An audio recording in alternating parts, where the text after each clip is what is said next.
One. Peace and respect to you all. Welcome to Demolished Doctrine, the beginning of the end of religion, and a surprise guest. Trusty 8 podcast? Is that okay to say? That's right, yes. Yeah. Trusty 8 podcast. Go with that. You haven't changed that any, have you? No, I'm still doing that. Yeah. I was taking a little bit of a break, but I'm trying to come back to it now. So. And would you pitch that a little bit for everybody so they know what that is if somebody's unfamiliar? Yeah. So I don't know. I've kind of gone all over the place with it. I started out doing interviews with primarily atheists, but I also had interviews with like a friend of mine who does paranormal research and stuff like that. And then I had you on as well, Richard, later on. And I've had all kinds of cool people come by the podcast. And Darth Dawkins showed up at one point, which has since been wiped from the channel because I didn't want to leave that rubbish up for everybody to gawk at. So I've tried to go a different direction with it, be a little more positive with the content I'm putting out, hopefully. And how are you going to do that? I really want to focus more on my niche, which is philosophy at the moment. Not so much on the debate circuit, which I was kind of looking at before, and things like that. But more of these friendly dialogues and robust discussions. Not so much of a dumpster fire. It says way too much about too much of a percentage of our community that dumpster fires get a lot of views. Yeah, absolutely. And to me, that is disappointing. Like, I'll just say his name this time. Jesus is Lord. I backed him into a corner biblically, and he realized that. So he cast shade on my military record, which I'm afraid to say I went for it. I was an idiot. I admit it. I freaked out. Now, the next day, that little blurb of me freaking out was on 3 different channels. Oh, I'm sure. Yeah, that's how they'll do it. Great. So that's what I get free advertisement for saying. Wow. So yeah, dumpster fires sell. Great. Is there any real content there? No. I mean, occasionally you will hear a really good argument, but it's usually lost and muddled in all of the chaos, But yeah, most of the time it just turns into kind of a pissing contest. And peace and respect, Ox and Pibu Thulu, and It's Skinny, whom I haven't seen for a while. Good to see you all. Good to see you again. It's Skinny. People like feeling, interacting, experiencing the passion. I'm actually very, very impassioned. In fact, I get misty about this stuff. Sometimes you might see a little shiny spot roll down my cheek because these things are immensely important to me, and I do get passionate about them. I don't get violently passionate. It's not that kind of passion. It's a loving passion where I feel like, okay, let's just take the plausibility. If what I'm saying is true, it's going to matter. It's going to really help people be okay when it really ain't okay otherwise. And I think that could be very, very important for that reason. And I want people to be okay. I don't want people to be stressed out, freaking out, and having a hard time of life in a situation like what is being described in these religious stories. I don't want that. I want them to have an easy time because I'm a fan of people, and it means more to me than I could ever describe. Go ahead. And I would say that you present a different interpretation, that could be more helpful to people, whether it's a personal faith or, I mean, obviously you're passionately and you um, are invested, you believe in what you're saying. To some extent, I think you've said there's some things you're not so sure about as of yet, just certain Of course. aspects of things. But ultimately, it's a more positive interpretation for people to adopt.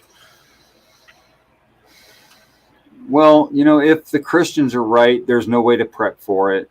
And it's just going to be a sudden poof, and and you're judged, and that's it. And either you passed the test or you didn't. Of course, that has almost nothing to do with what the stories say. But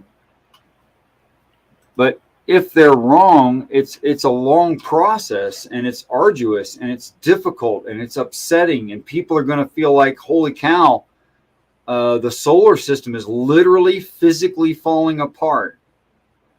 And you think you feel bad if you miss a house payment, and you're a little stressed if you're keeping your rental or something like that? You think that stresses you? Yeah, watch Jupiter get caught on fire and see how stressed you get. Do you think there's that element in a lot of the modern Christianity where it's like the end is near, where they really want it to all be over? There's some kind of suicidal tendency there that they kind of it's more than suicidal, they don't it's long homicidal. for it. Yeah.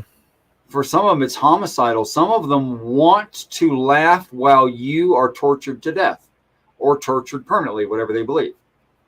Now, that's just a bad human being who would think something like that and want something like that, in my opinion. Now, I don't think any of that's necessary in the text. I don't think that's what the text is describing, not at all. But that's what a lot of elitist, tribalistic, sociopathic, whatever Christians think,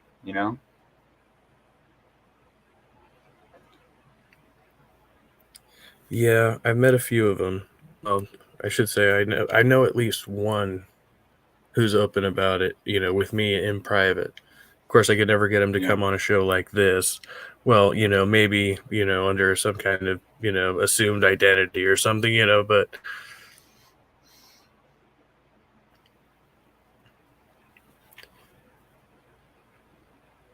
yeah. And actually, he's one of my oldest friends. I've known him since childhood. And Wow. His views have just gotten more and more extreme as the years have gone by. Sometimes it's difficult to maintain that relationship. I imagine. I have good news for you. The whole story is describing the correcting of presuppositions and magical thinking. That's what it corrects.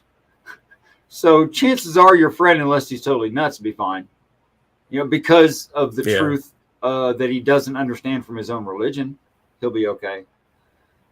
So in the chat now is a link. That link is Trusty Ape Podcast. Please go check it out. If you think that they're interesting and intelligent, I sure do. I am subscribed. Please feel free to subscribe. And of course, if you just want to be nice, I'm not going to be dishonest about this. You can hit the subscribe and then no alerts. And just give them the subscription and walk away. It's not a terrible thing to do, and it won't cost you nothing.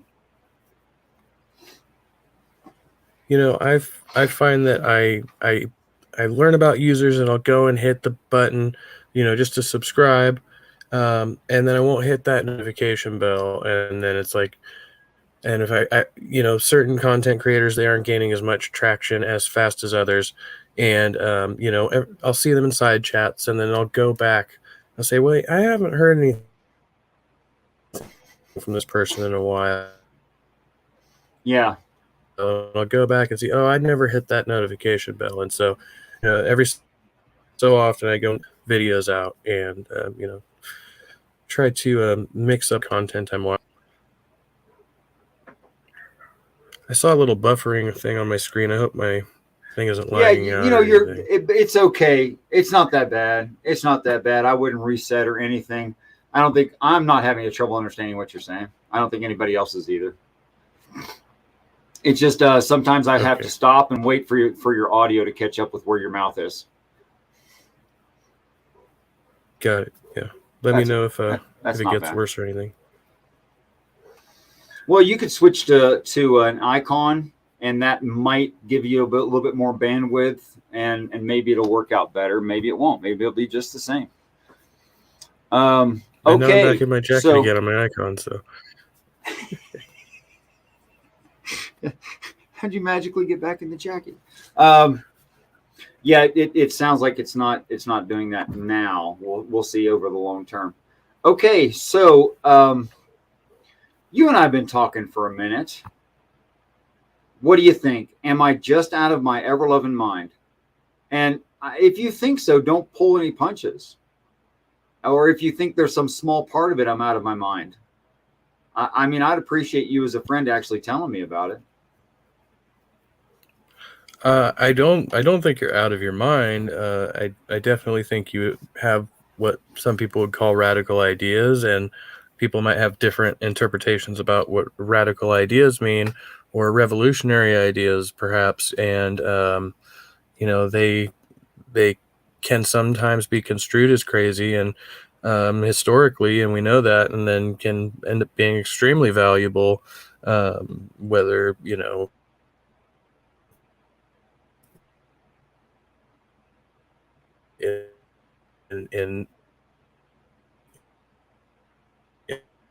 in the real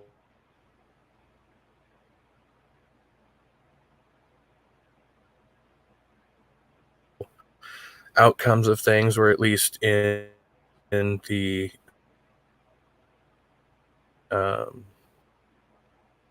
society policy, and say irrational.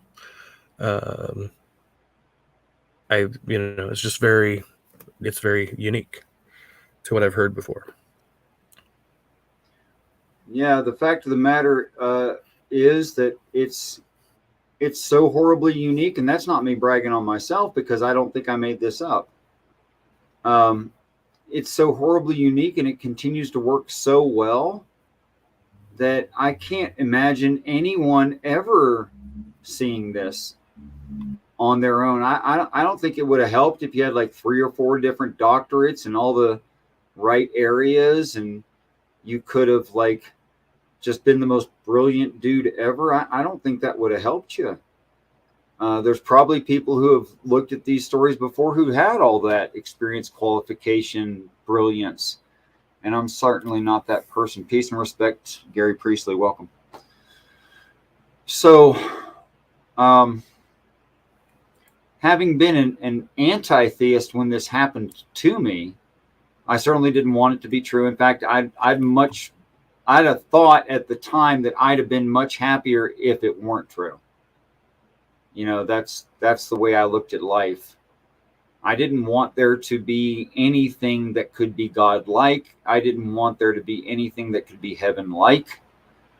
I certainly didn't want there to be falsifiable knowledge before the world had it, contained in ancient texts. And I mean really, really direct stuff that really made me curious. The first thing I saw that was super direct was that the books of Enoch claim there's 14 non-deciduous trees. Mind you, a non-deciduous tree is not always a conifer. So don't look up how many conifers there are. There's 12. But if you look up non-deciduous, there are 14. Go ahead.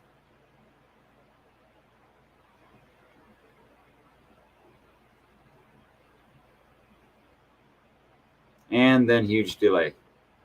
Sorry, I missed a big part of what you were saying there. Am I back in now? You are back in right now. Okay. Seems like that lag's gotten worse. So I don't know if I may end up having to change devices if it doesn't fix. I promise I'll bring you back in. Okay. I appreciate I promise. patience. It's no problem. It's better Let's than see you here. suffering and everyone else trying to work so hard.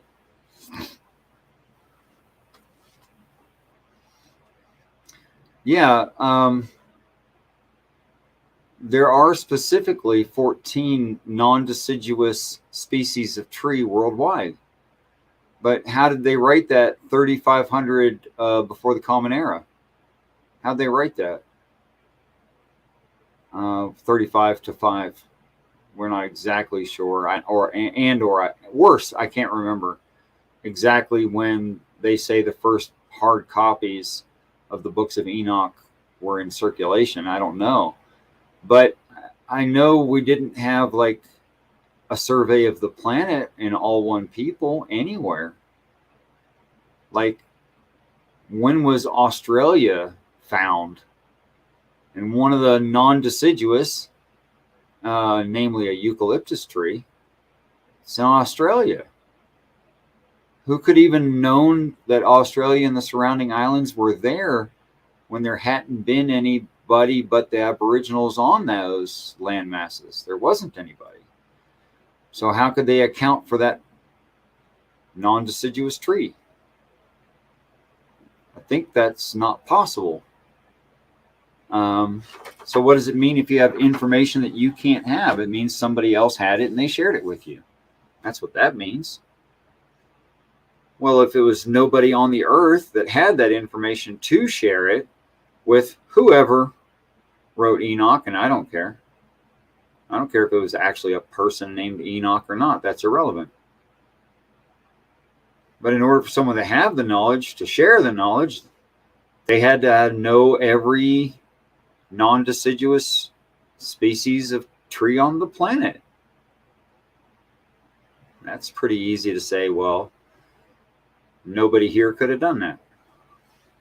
Well, now I'm left with somebody not here. Somebody who don't live here.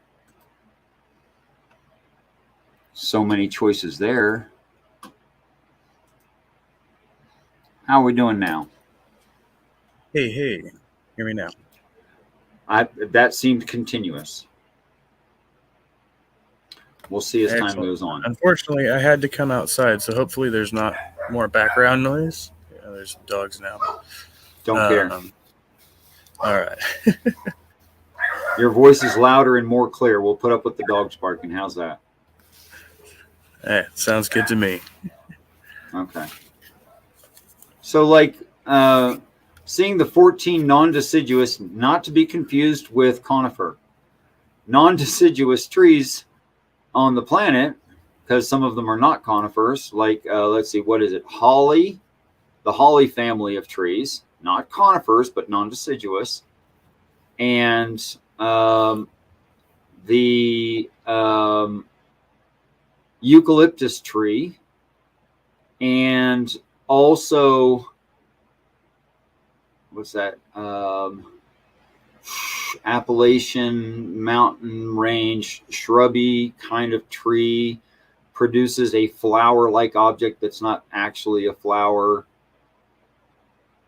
West Virginia state flower. Nope. Not going to get it. Yeah, I don't know those either. I had to look up non-deciduous, so I'm sorry. So that was done. Okay, just for those who don't know, they do not drop their leaves during the winter. Correct. And the text says as much. They keep their leaves for 2 or 3 seasons, 2 or 3 years. And that's true. They do.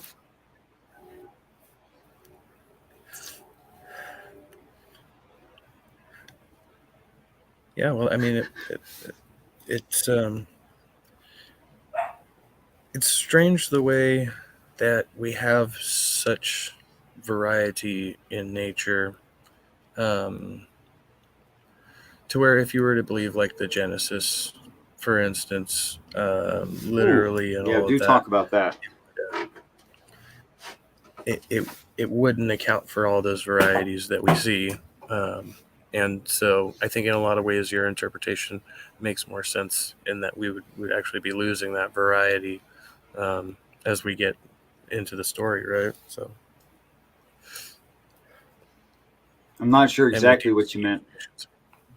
When you said if you read it literally, I'm sure you meant how Christians describe it, right?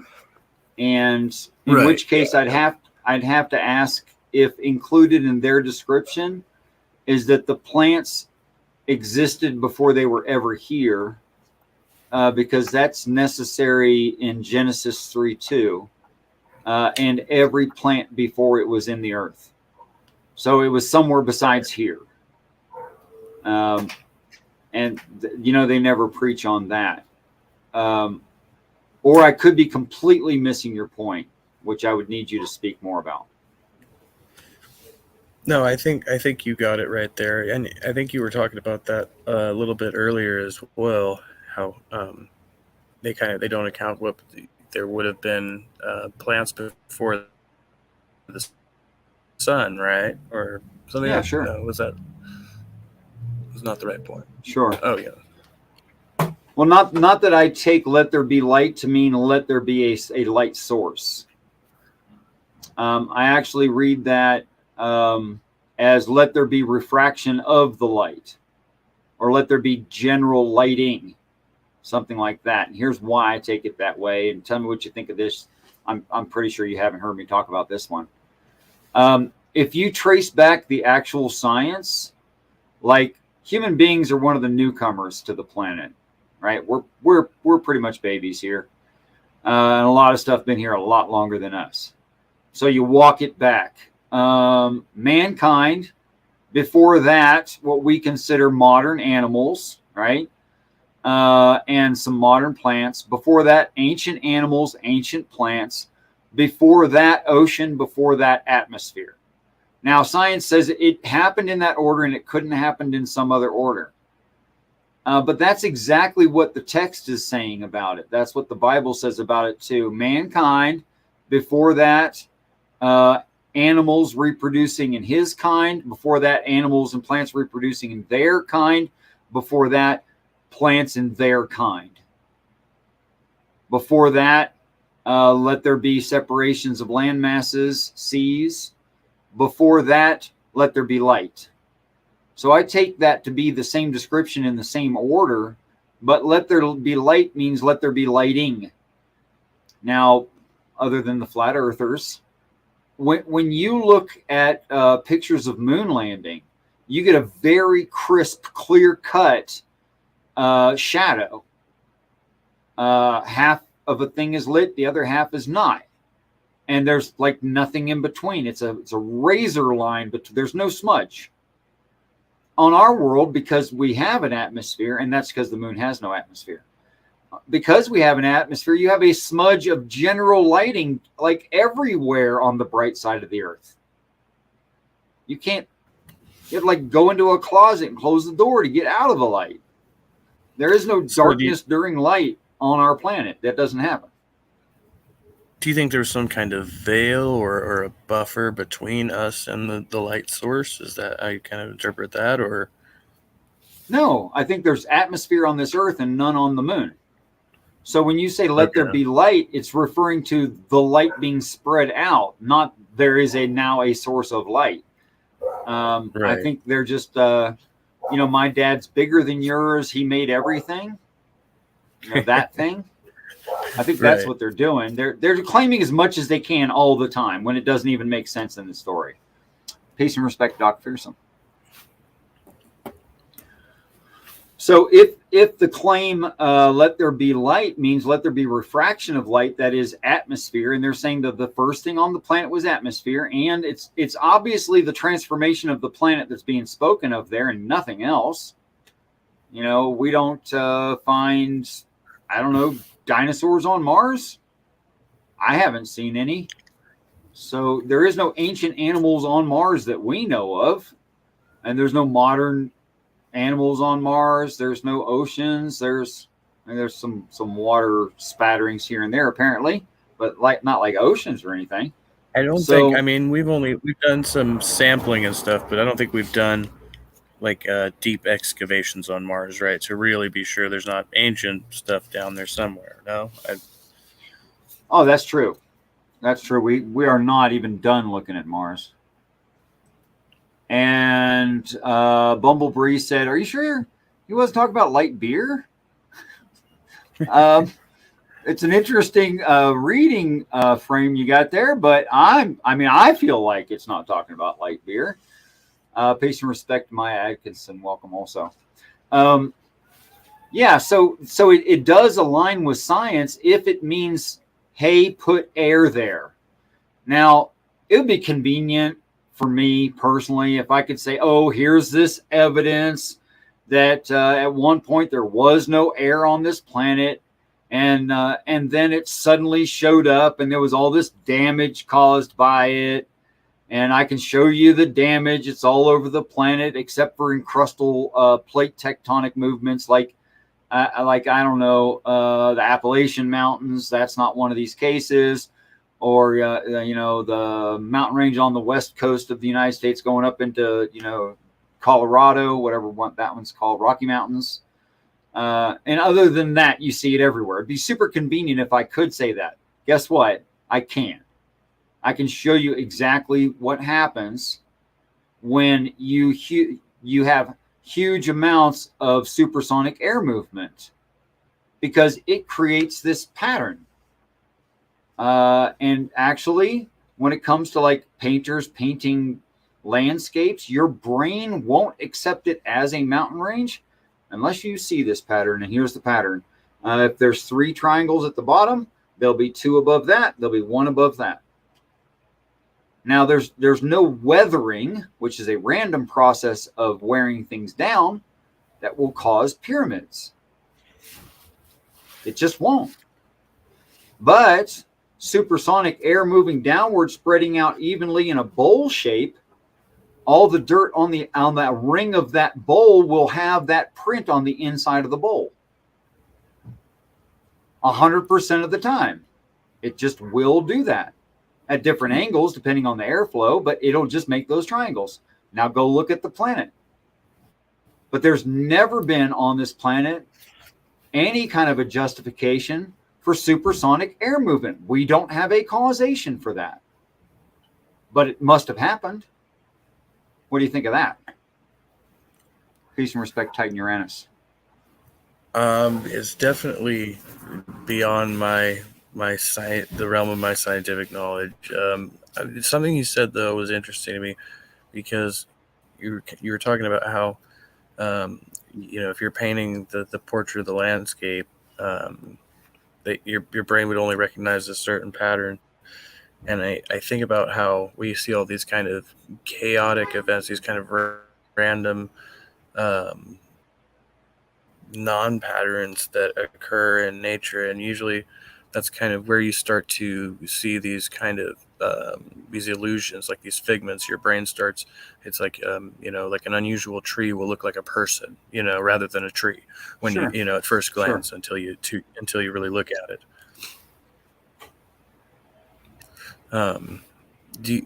Is there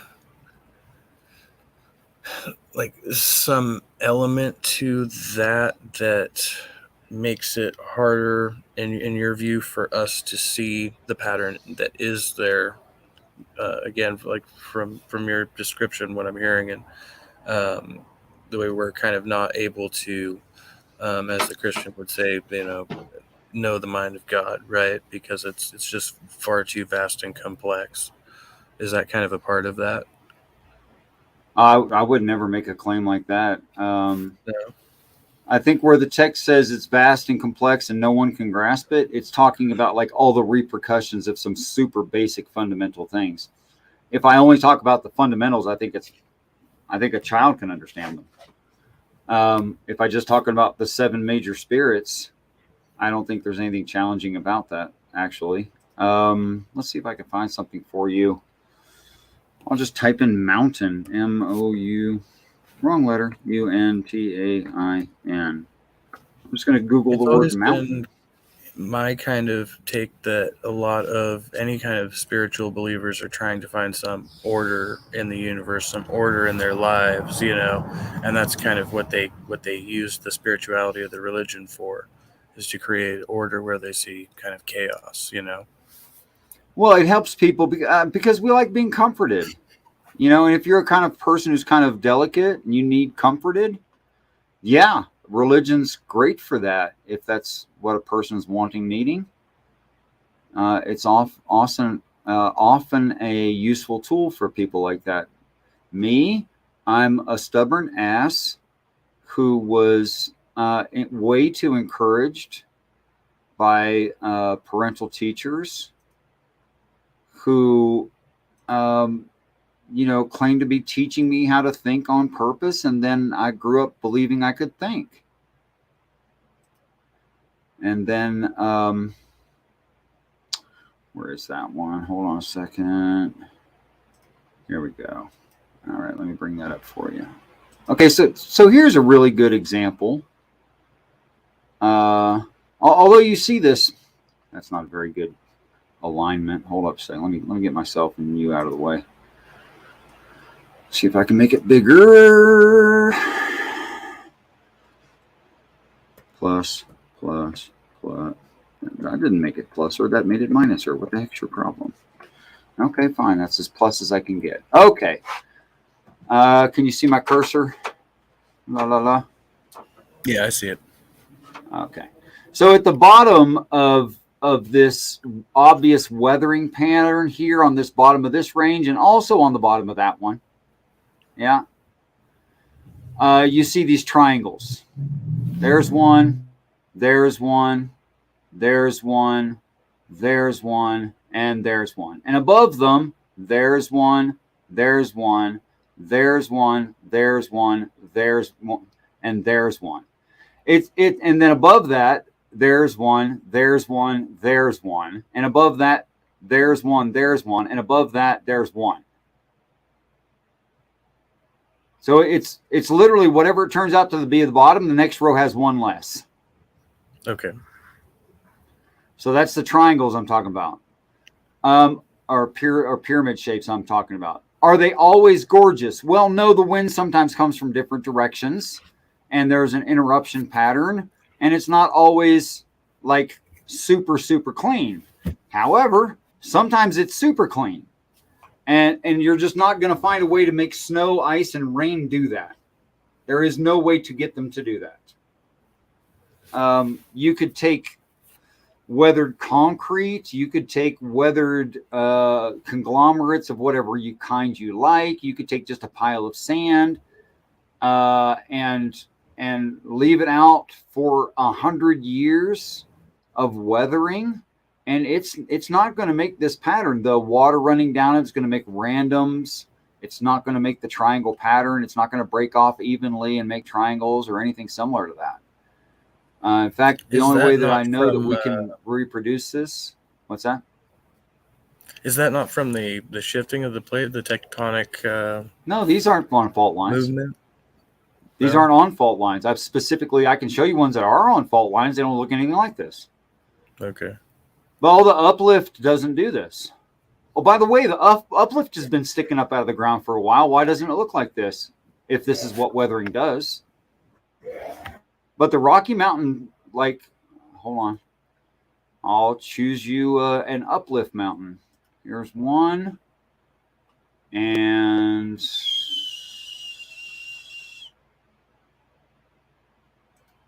stop that one. And let's see, life science.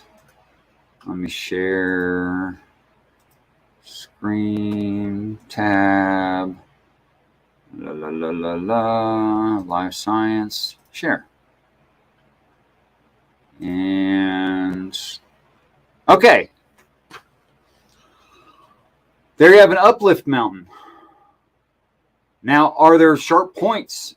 They're triangular-like shape. Yes. Is there that repeating pattern where it starts with this many and then goes to one less, goes to one less, go to one less, go to... Oh, obviously not. It's things like a really wicked knife blade.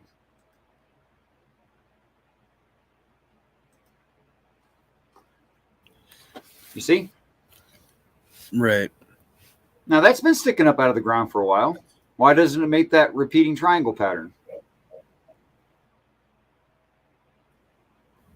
In the case of this one, I guess I really don't know. I'm just guessing here, but I don't know about this stuff in depth. Now, it's normal to have like a hard rock on the top, and that guards the rock below it, so you get like this sloping effect. Okay. That makes sense in rocks, right? So you end up with like the appearance of a really sharp line where all the really hard rocks were. That would make sense, sure. And we see that in like but some portion of this is covered completely in ice, right? I mean, so the top of that mountain might not even necessarily have that shape. Right. It's probably much sharper than it appears. Right. Right. But the reducing number of triangles things just, I mean, if you see it pointed out to me, I don't see it. I got sharp points. This one looks much more, and it looks much more kind of chaotic in its spread. Right, which is that's exactly what you'd expect from weathering, isn't it? Yeah. Okay, well, so. It looks weathered, and it is weathered, and that makes sense. What doesn't make sense is when you see something else. So we can imitate that. Peace and respect. Darwin's dilemma. Oh, run together. Dilemma. That was kind of hard to read. We can imitate this every day in the lab using hypersonic air movement. If you pressurize air enough and you release it quickly enough into, aggregates against solid rock, it'll carve out that pattern every time. And we see that all over the planet. But the problem is we don't have an ancient causation or any modern causation of hypersonic air movement. But it sure looks like that's what happened. Well, I have an idea what could cause that. How about if spaceships dumped an atmosphere here one day? And they didn't feel like messing around with it since there was nothing alive here anyway. So you're proposing some kind of hyper advanced technology that would be able to accomplish this. So basically if they're to establish the atmosphere and just kind of blast, just kind of use this supersonic, as you said, hypersonic air blast? Yeah. Yeah. So it'd be some kind of really I probably conflated the words supersonic and hypersonic, using them as if they're interchangeable, when factually they wouldn't be. Right. I probably used them both. Anyway, really dang fast air movement. Okay. And then you would have, obviously, some... You're talking about a tool or... it's a machine of some kind, right? That would be performing this. So I'm trying to picture it. It's like there's a air, like an air chisel type of thing that we use. You wouldn't need to do it that much on purpose at all. It would just happen very naturally. If you just pointed a straw that's 30 miles across or something, and you opened a 30-mile valve instead of a half-inch ball valve, you opened up a 30-mile ball valve. And there was just atmosphere in that container compressed into a liquid or into a solid even. It would rush out there so fast that the aggregates, like sandblasting, would just eat rock. The loose aggregates would just eat this pattern in solid rock.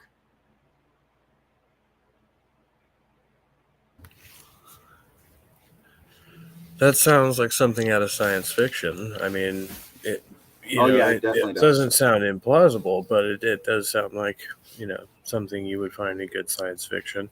Right. Like, where would you get a container that big, and how would you lift it up in the air? And then how would you bring it to another planet? And how'd you get it full of atmosphere? Where'd all that atmosphere come from? Right. I mean, it raises some questions. But at least it gives you a theory to work on,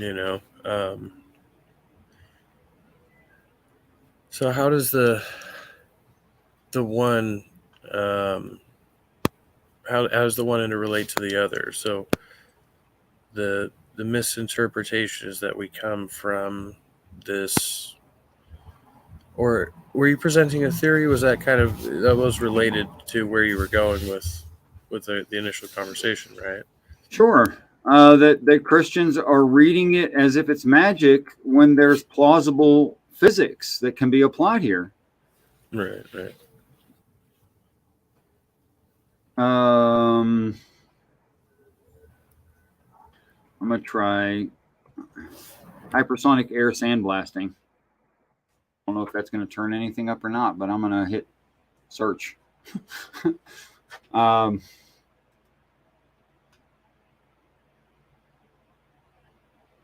We got really cool space ships and airplanes. That was the result. Wait a minute.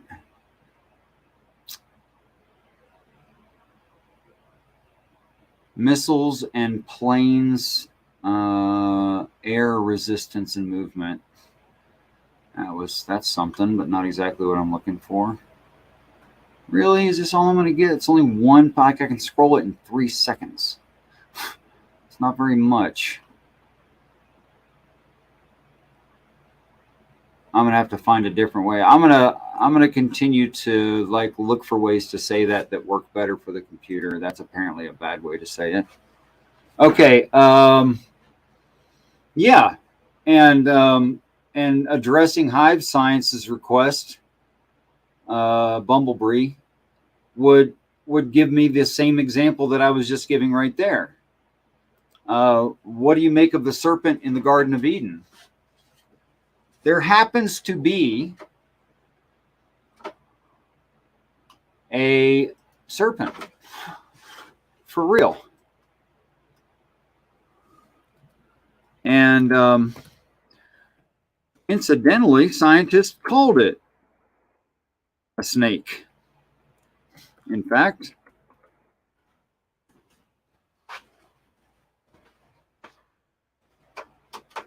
when they found it. And it is literally above all of the animals in the zodiac. That is, quote unquote, the beast of the field. It is literally above the cattle. It's cursed above the cattle.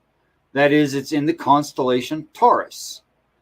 So it's in Taurus and above the plane of our solar system at about something about 20 degrees or so above the plane of our solar system. Or I'm sorry, the plane of the zodiac, which is not exactly the same as the plane of our solar system, but anyway.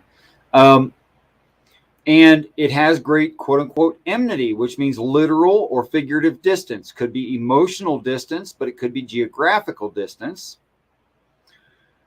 And it has seeds in it. And it has no legs. And its mouth is open. And it has a reverse spade tail. And it's eating dust all the days of its life. Please let me show it to you.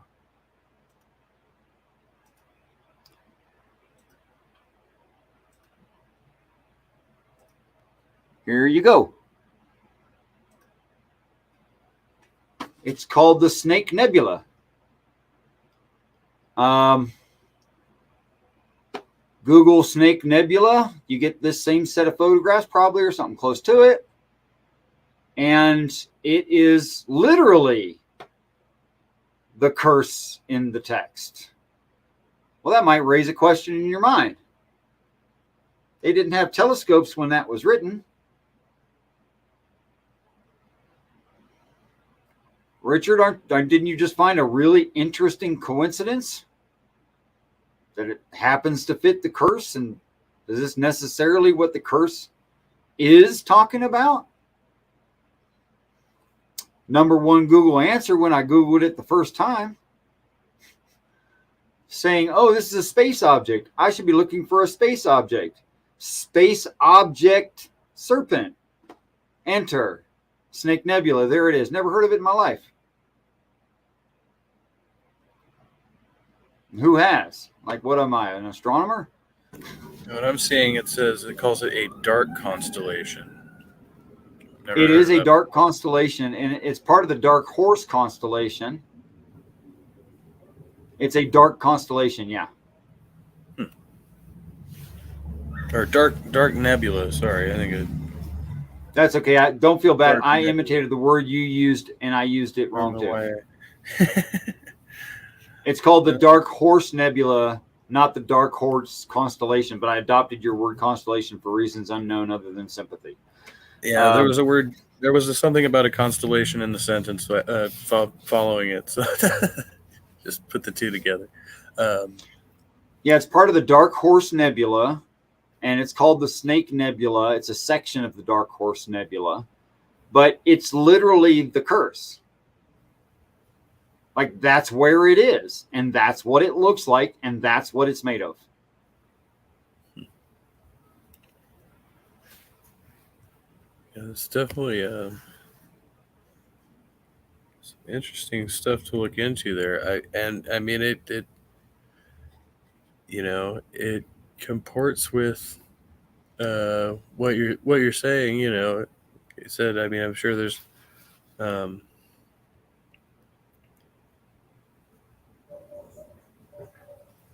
I don't remember everything you were saying about the curse itself. It's eating dust. Oh, I can recite it for you, or Yeah, I could and then just I read did it to you see from the King something James or about something, whichever you like. Yeah, dust lane in front of the Milky Way star clouds. Yeah, there's several articles here on it. They'd be very interesting to read up on. It's not something you normally read about or look for out there. And this is visible from Earth. Can we see this from Earth? Yeah, this is pictures from like one of our better Earth-based telescopes. Okay, Like gotcha. this is not from the James Webb or anything. It looks like I am being called inside. Well, you should tend to that. Yes, my Peebo. child calls, sir. Yeah, well, spoil them rotten as you can afford. Don't stretch yourself too far, okay? All right. I appreciate you talking to me, Richard, and hope we I get to appreciate you chat wanting again to come in. soon. It was lovely. Thank you so much for your time. Spoil them rotten, All right. okay? All right, will do. See you later. Peebo Thulu, if you know what a post hoc rationalization is, then you know it requires that a person want to rationalize something, right?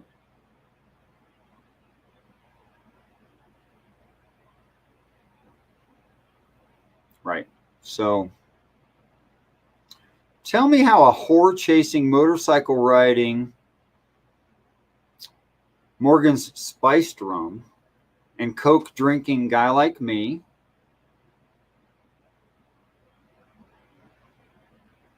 who thought that life was pretty good and enjoyed it and did not want to leave it would try to rationalize something from, I don't know, a religious story.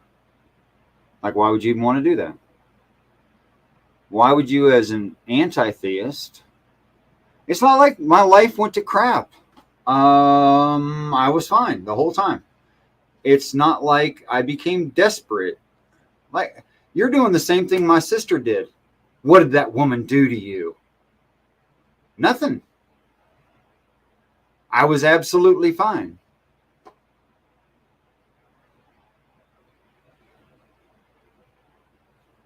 Nothing. I didn't need comforted. I didn't need reassurance. I didn't need things I don't understand to make sense. Really, I didn't need any of that.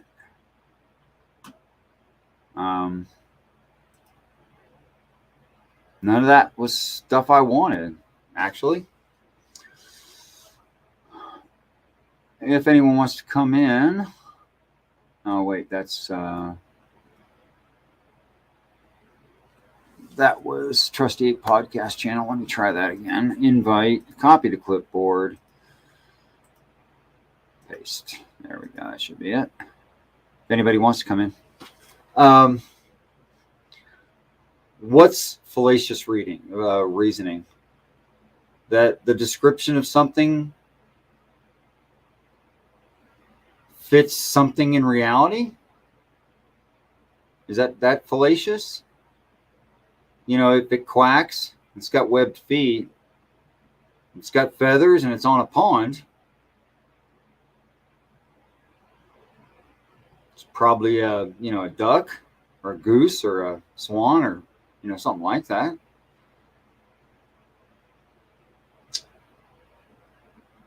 So where's the fallacious reasoning? Or do you just not like it? Could it be true that you just don't like it?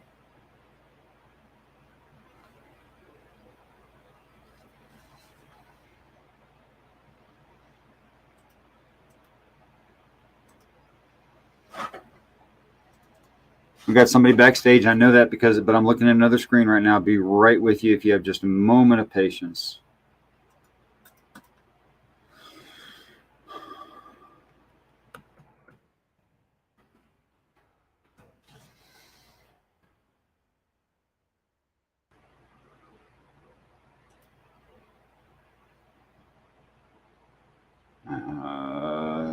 Hold on a second.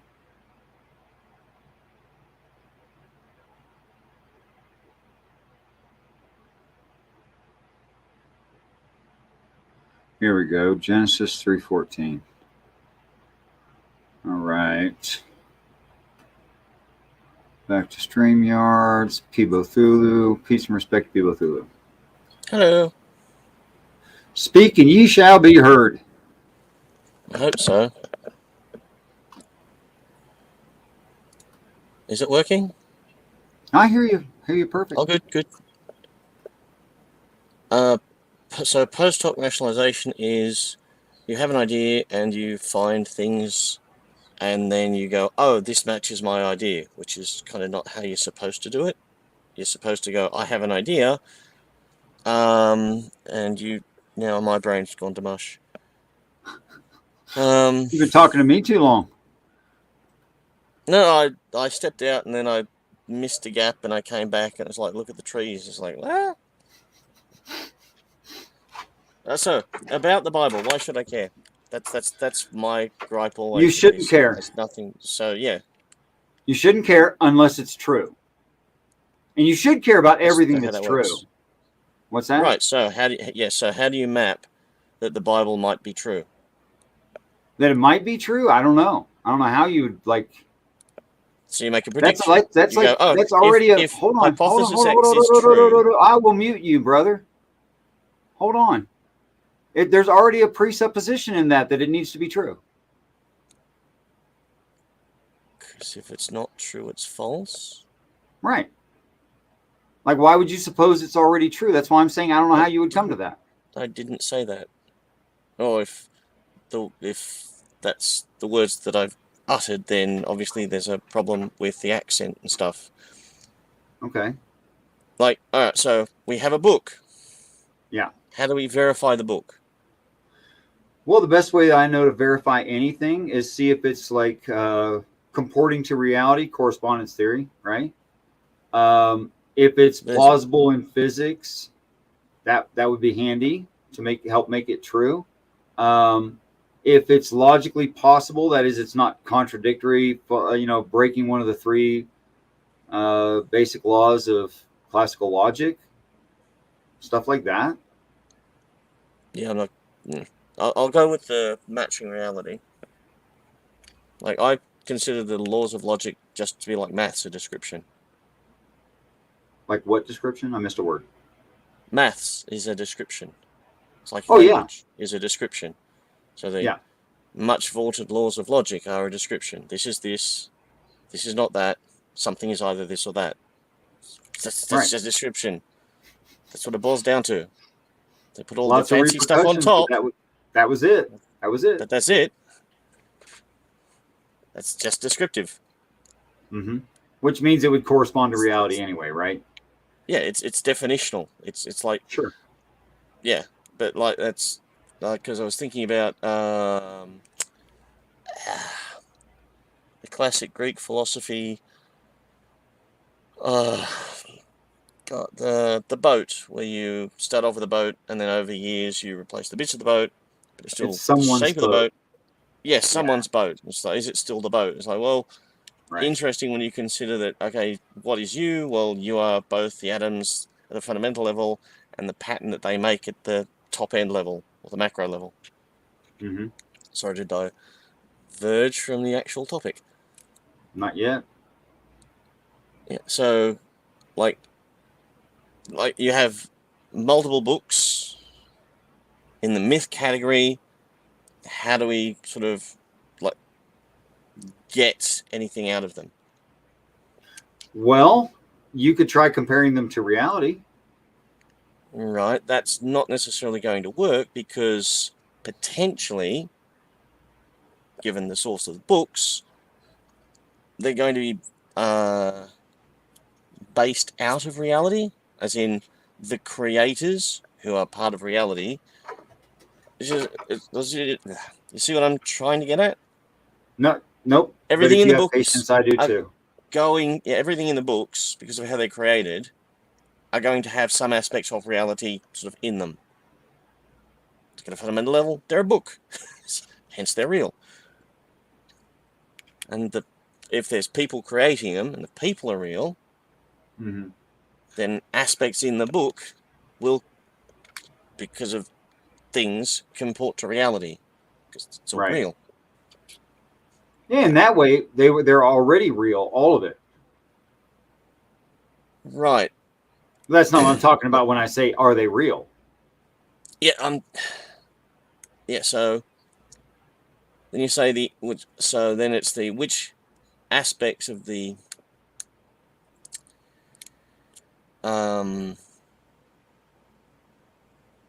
messages inside them real. And again, you go, it comports back to reality. Well, again, there's nothing stopping the people making the books. Wish you wouldn't tell me what I was going to say. What? I Figure of wish you speech. wouldn't Sorry. tell me what I was going to say. No. Figure of speech. Figure of speech. It's just how I'm running things in my mind. Okay, go ahead. In that, like, when I'm speaking like this, because we are having the conversation, my sentence structure is obviously including you in the sentence. You know what I mean? Okay. Not, this is what's in your head. It's like, hey, talking sentences, putting words in, you're in the sentence, you're in the conversation, hence you're kind of in the sentence. So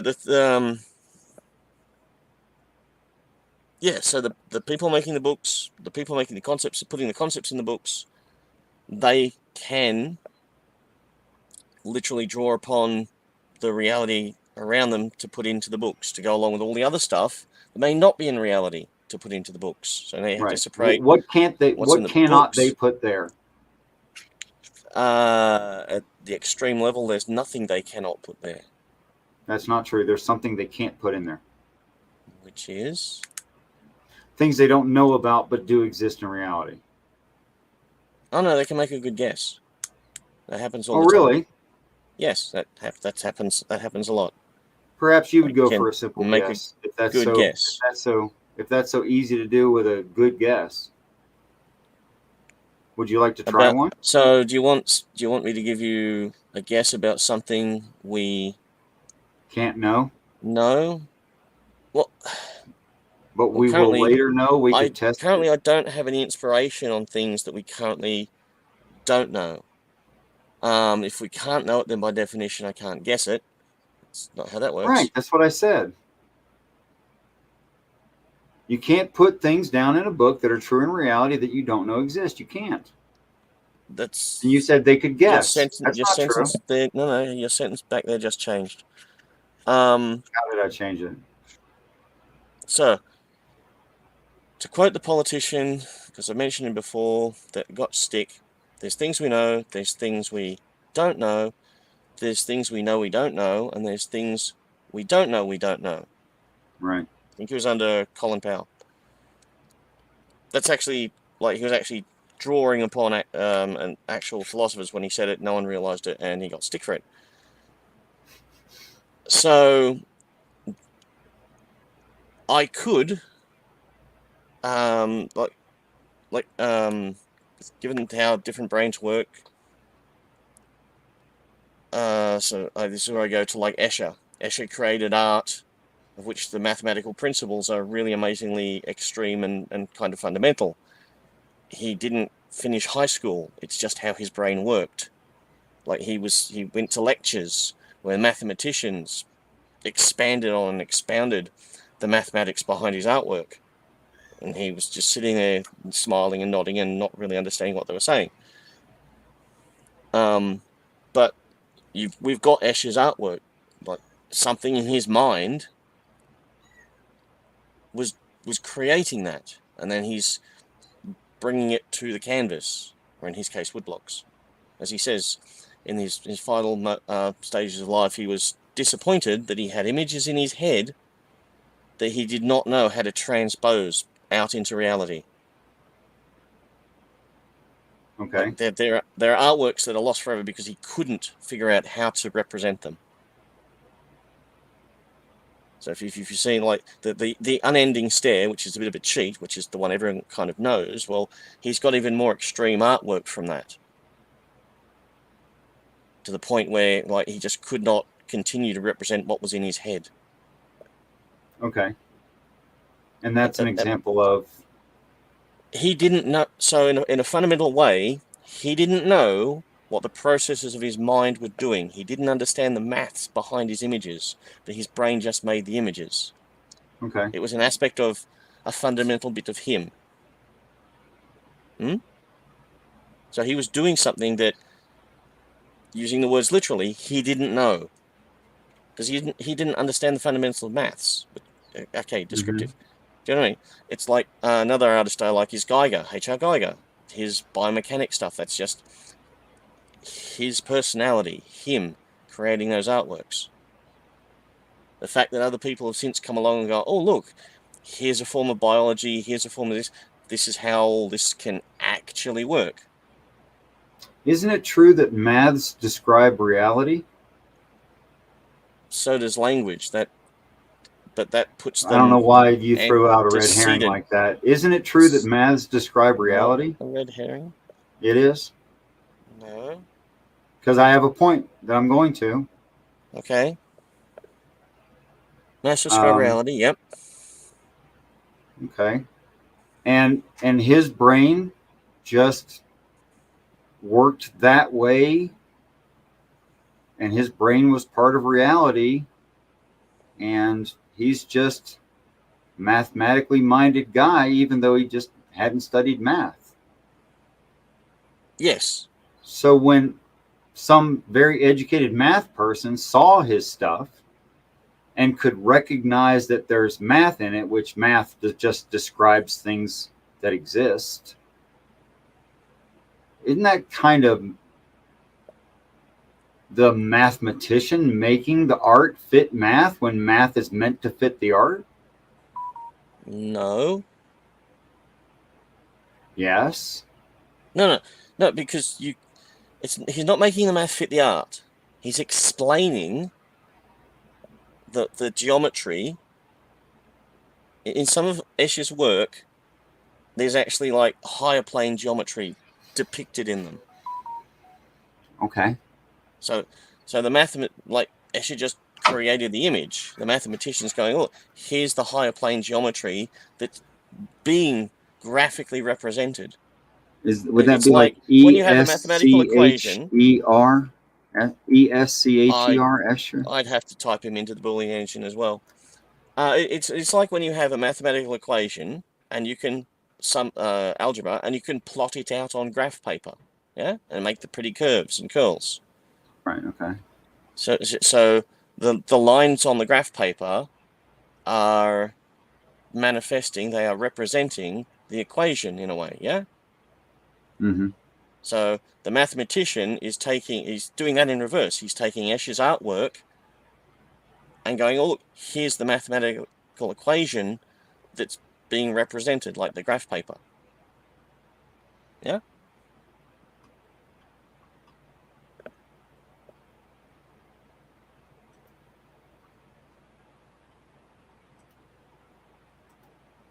So if you should get the endless stare.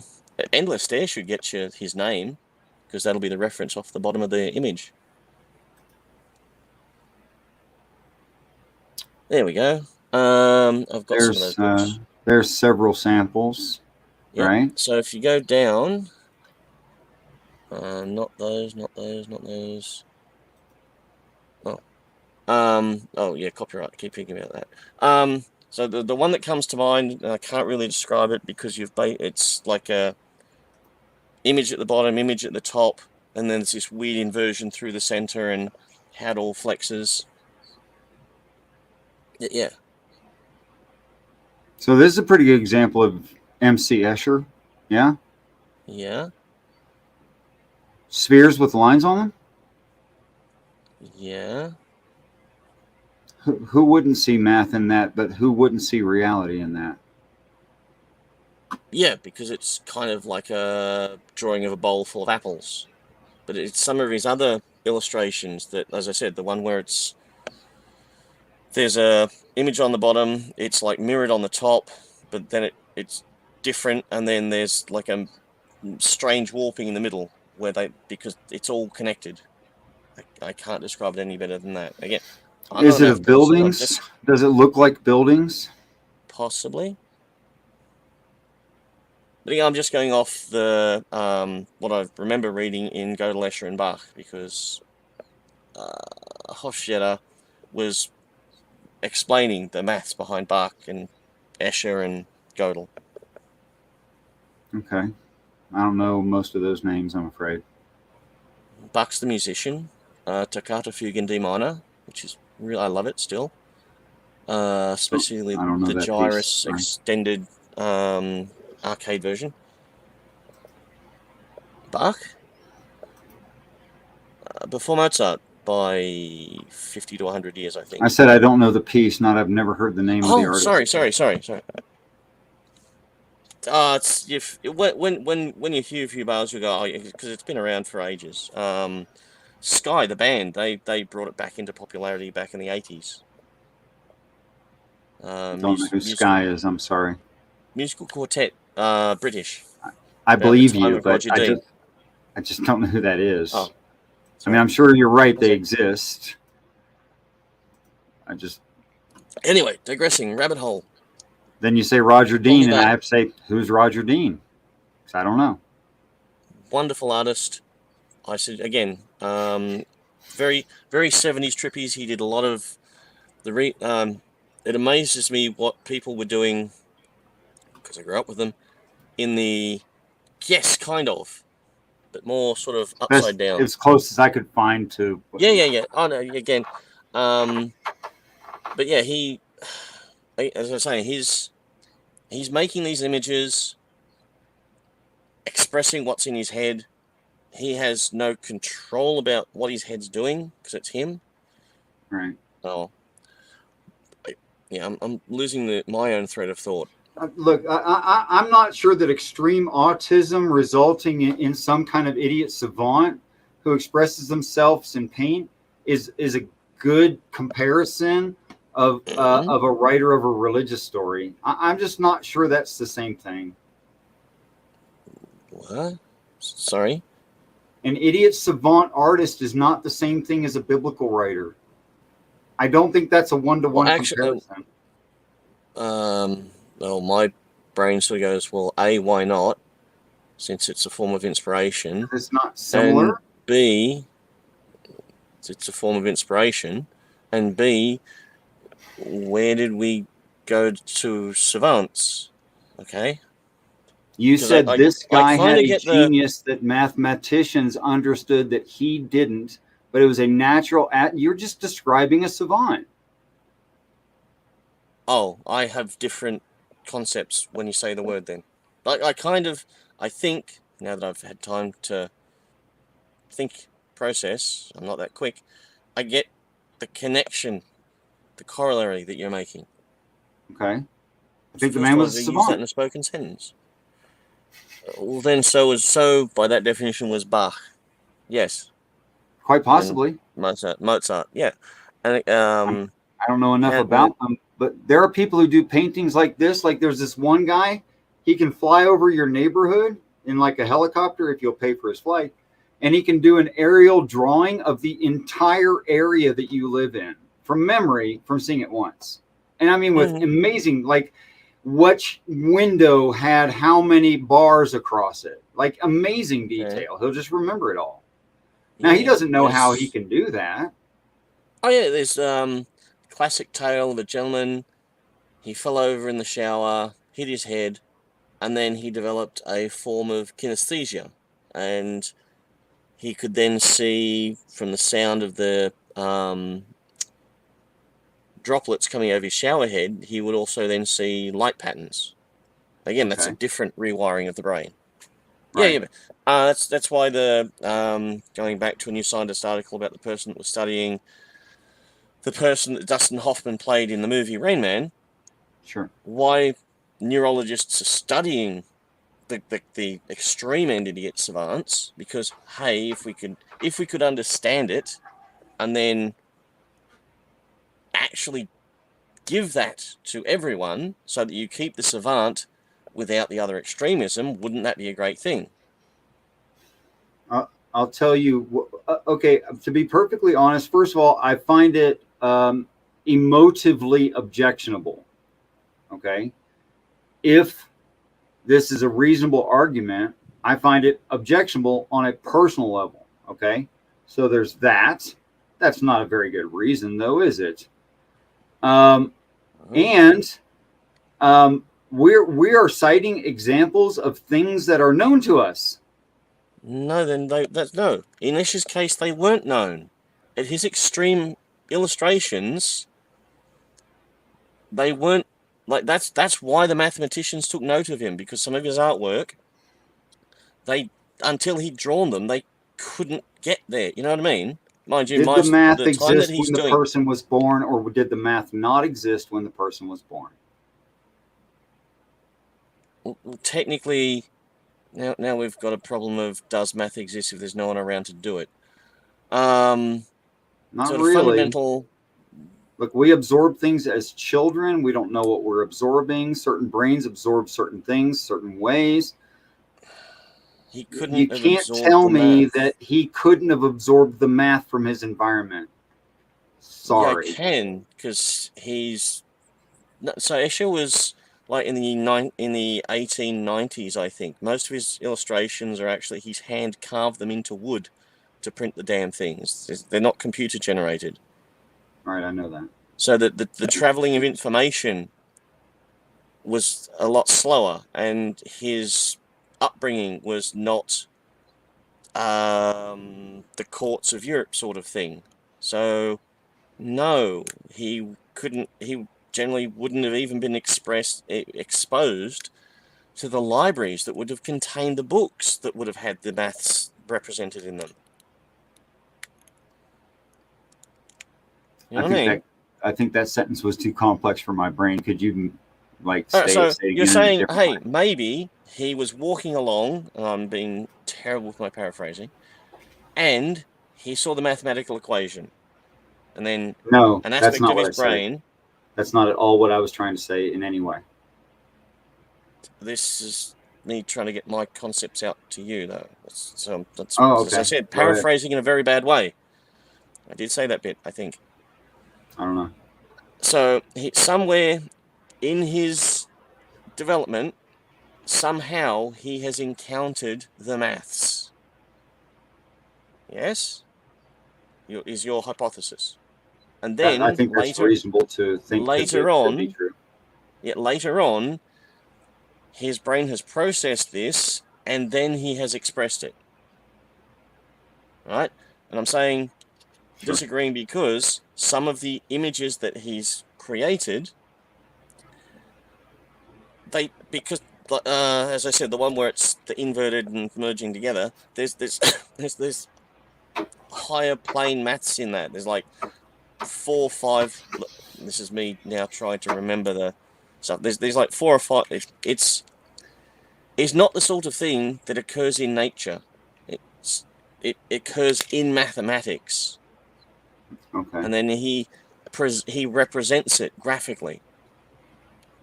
So I can't think of any. Not the fractal patterns.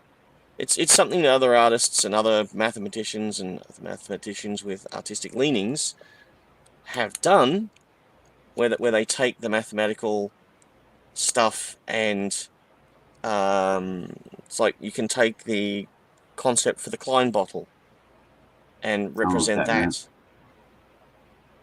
It's a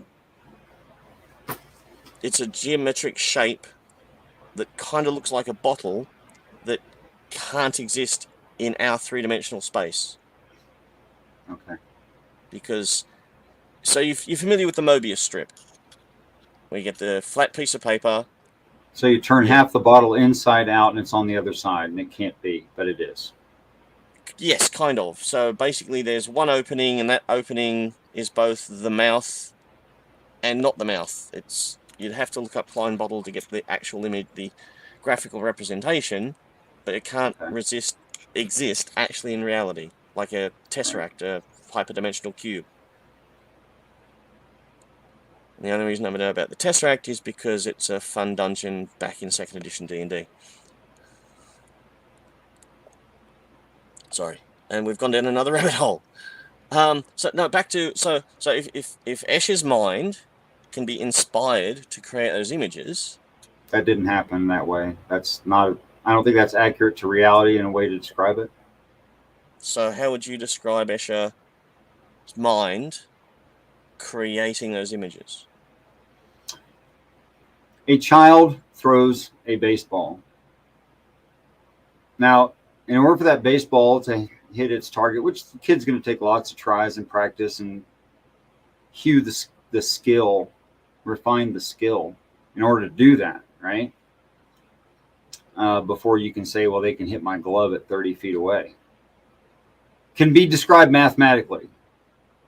Is the child's brain literally doing math? Yes. Does the child's brain literally think of it as math? No. Can you describe it as math if you know maths? Yes. So what? The kid's not really doing math. That's not how this works. So a mathematician can see how this person's brain naturally works and say, wow, look at this weird math stuff happening in this person's head. Well, yeah, okay. But you can't tell me the maths don't exist. You can't tell me the person wasn't exposed to maths. Of course they were. You get math in classical music. You get math in speech. You get math in, there's all these different kinds of math describing reality. You're surrounded by it. Well, what I said was something you can't know. And you just keep giving me examples of things people can know. I don't know why. If people can't know it, it can't be known. Because that's how that word right. works, literally. No, then if people can't know it, then it can't be known. Right. Until? No. Your statement is, if people can't know it, people can't know it, then it cannot be known. Mm-hmm. Hence, since the people the can't extreme know end, in some set environment, in some set, people can't know it. So the set being the planet, by the way. Eventually, if it can become known, then that changes the first bit of the sentence. Yes, it would eventually. Okay. So, phrasing. But in the present set, well, that's Earth, so. There's things Earth doesn't know. But so. And this is where we go back to Hofstadter. I'm just parroting, just trying to paraphrase the things that I've read in a book published for people. So that's Hofstadter's. Is it the uncertainty principle? Because it's kind of fundamental, and I'm pretty sure, and people have gone, yes, this is now a thing where essentially no system can ever fully know itself. As in mathematics, there will always be unknown equations that are unsolvable. In particular speech,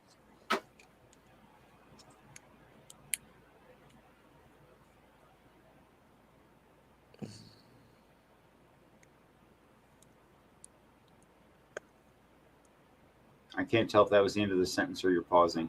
No, I'm sorry, distracted by what you put up on the screen with Titan Uranus's things. I'm trying to It's the pass next out thing I want to address sorry, for the sorry. side chat. I'll let you. Yeah. So within Hofstadter's, that's kind of why he's really famous. You get this the incompleteness theorem. Nothing. We will never know. That's effectively saying there will be things that we will never know. Right. And that's like baked into reality, which is. And then other people said it's a like, little bit grander scale than I was talking about, but okay. Well, because your initial statement was about the not knowing.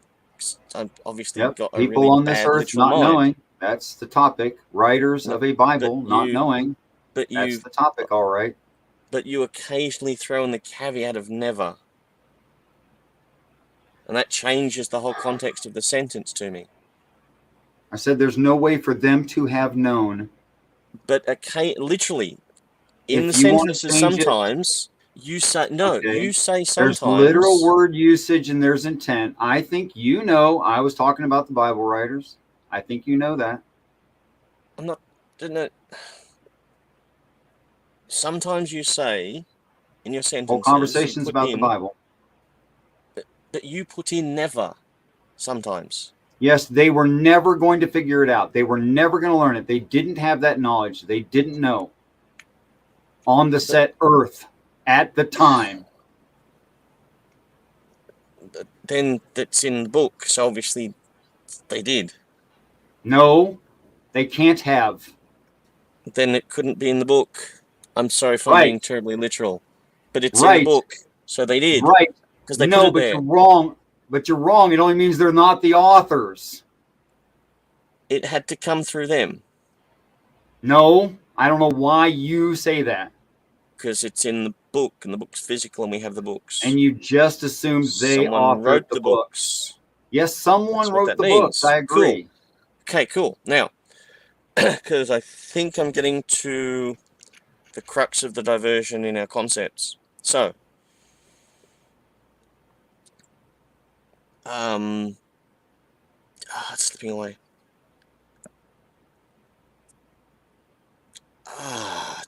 Jeez. While you're working on that, Titan Uranus. Yes, sorry. By that theory, your revelation, you mean could be, not was. You processing information you don't recall acquiring, so you weren't aware that you had it. Yes, that would be possible if it were possible for me to have even run across the information.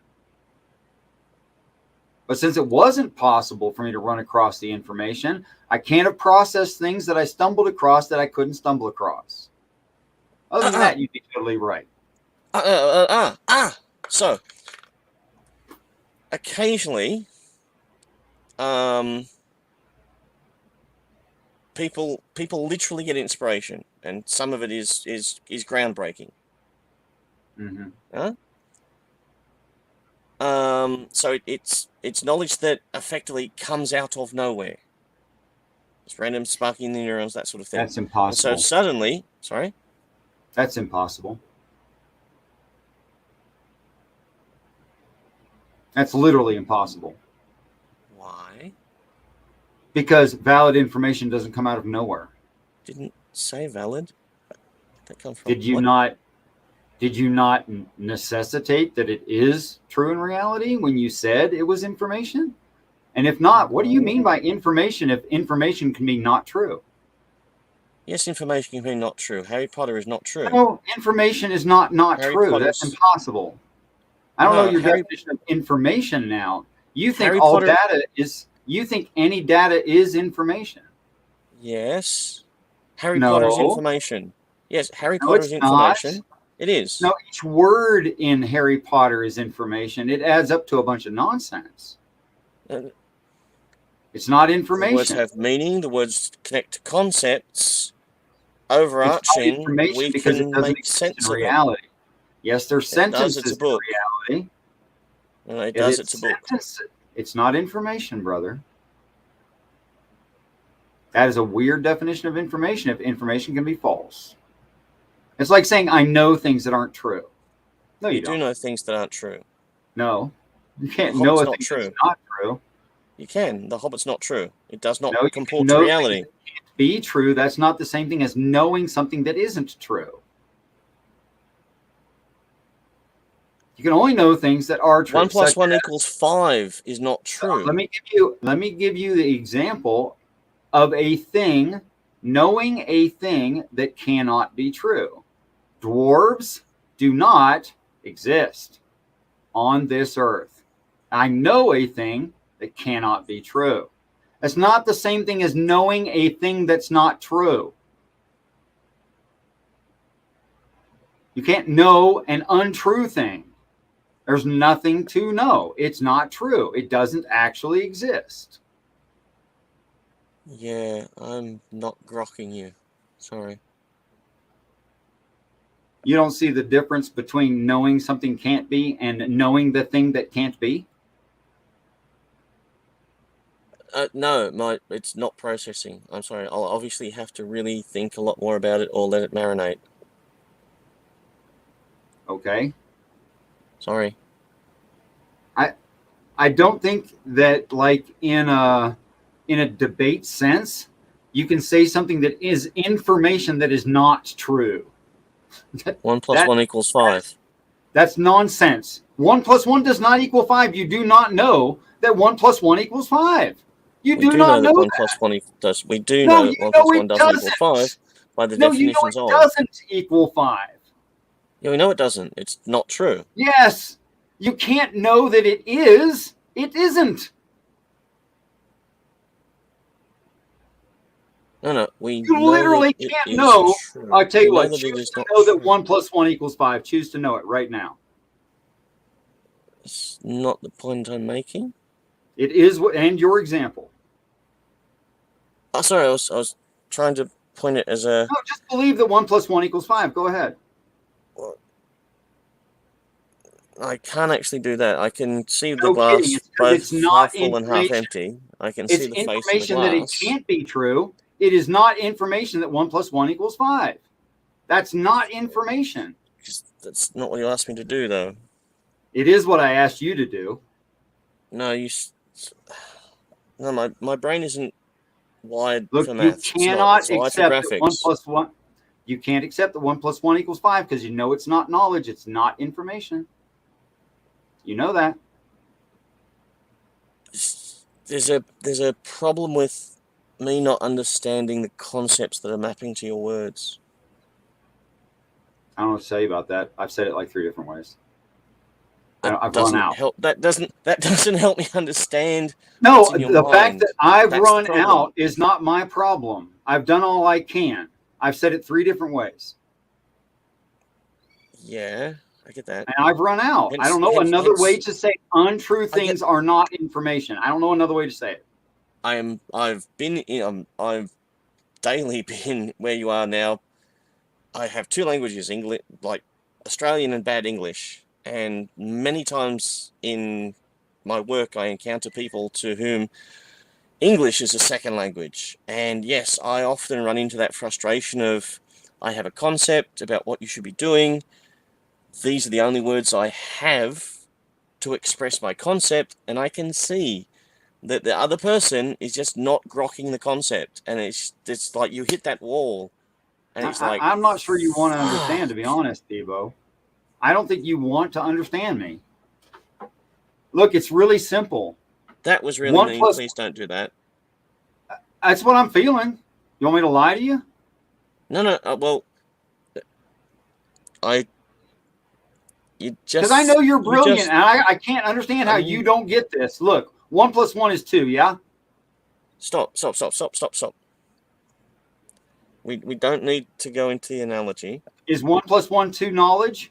I'm not going to follow on with that because there's a deeper thing with Is 1 + 1 2 information? Yes. Is 1 plus 1 5 information? Yes. Don't know how you got there. Because they're both statements. They both contain information. No, the language One contains piece of information, one of them maps to reality, comports to reality, the other one doesn't. Yeah, that makes it not true. Deeper. Yes, but they're still both information. No, the fact that 1 plus 1 is 5 is wrong. That's information. Because it doesn't comport to reality, it doesn't also map with the definitions of. Yes. I believe so, yes. Okay. Not sure if we're still understanding each other, but we are pushing through. This is good.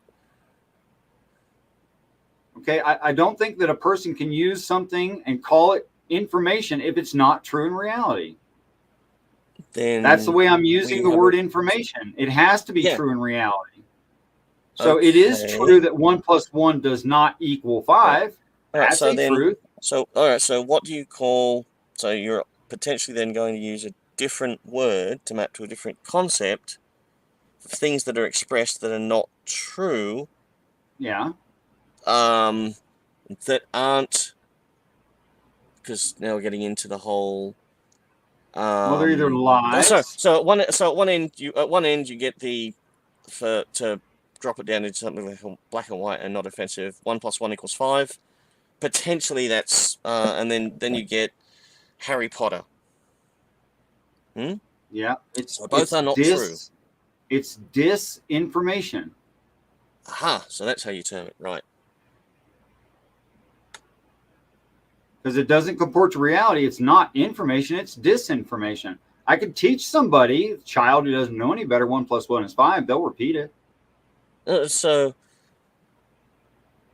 then you don't enjoy reading Harry Potter sort of books? Hell no. I don't like fiction of any kind. I hate it. It's all stupid. Ah, okay. Never was interested my whole life. Now you give me a technical manual about sling loading and recovery operations and lube orders and stuff like that, I'm in seventh heaven. Yeah. So something in that hits your dopamine and you're off. Right on. Yeah. Sorry. Because we are way off where we started. And I can't remember the beginning. Sorry about that. It's okay. What we were talking about is the possibility of calling something, I don't know, somebody in the chat said you could call it intuition. That the writers could have had an intuition of a thing, right? Yep. And did a really good job of guessing with no valid information. I don't think that's possible. I think it happens quite a bit, and I present as evidence from my position Escher and Bach and Geiger and many other such where in poetry you've got the unfinished poem of Kubla Khan where he was interrupted. He only had the first stanza down and he spent the rest of his life trying to recapture that moment, to recapture the inspiration that was creating the poem. And he never did. He never did. No, he never did. And it's that makes sense. God, there's been science fiction books written about time travelers who go back into time to stop the person who was going to knock on the door so that they could get the finished poem. Stuff like that. Interesting little tidbit of history there. But again, I'm trying to present that, like, you say it's not possible, and I've gone, here's an example, here's a second example, here's a third example, and I've just pulled a fourth example out. Yes, and you're proving my point. The way I see it, you are like you're giving evidence for me. You're like on my side of the jury. That's the way I see this. But those people are literally creating concepts from where there weren't any concepts before. They're doing it out of nothing, which you're saying you can't do. Right. And they're doing it. Yeah, I know. I cite stuff like that. Stuff like that happens to me all the time. I get inspiration out of nowhere. The fact that I'm here is because of an inspiration that I didn't want, that had nothing to do with who I was or my background, coming to me out of apparently nowhere. without me having a history of being exposed to that kind of thing. And then when I tested it against correspondence theory, it stood on its own. I didn't need to prove it. It was already there. I didn't need to make it. I needed to prove it. I didn't need to make it. It was already there. Yeah, and then you went and said, does this map to reality? That's what I mean by testing and falsifying. Did it map to reality? Yeah. I don't think your billiard ball cosmology maps to reality, but it's going to be fun to watch. Because I haven't really gotten past that. You can argue with the Greek gods. They tell the story too. It has nothing to do with comporting to reality. Sure it does. No, it doesn't. No, they named the stellar bodies. They can make shit up and be right. They named the stellar bodies appropriately, and the stories put labels to them, and we've stuck with them ever since. Only because it hasn't happened yet. And if it were to happen, the same as the Arabs have named lots of things, and we've kept the conventions. It's not the same thing. It is for now the same thing. Should it happen, for instance, if Hermes ran toward Angus, well, you would no longer be able to say that Hermes didn't run toward Angus, could you? Oh, yeah. Possibly. Sorry, I got distracted because I brought the side chat up in the thing. My bad. I shouldn't do that.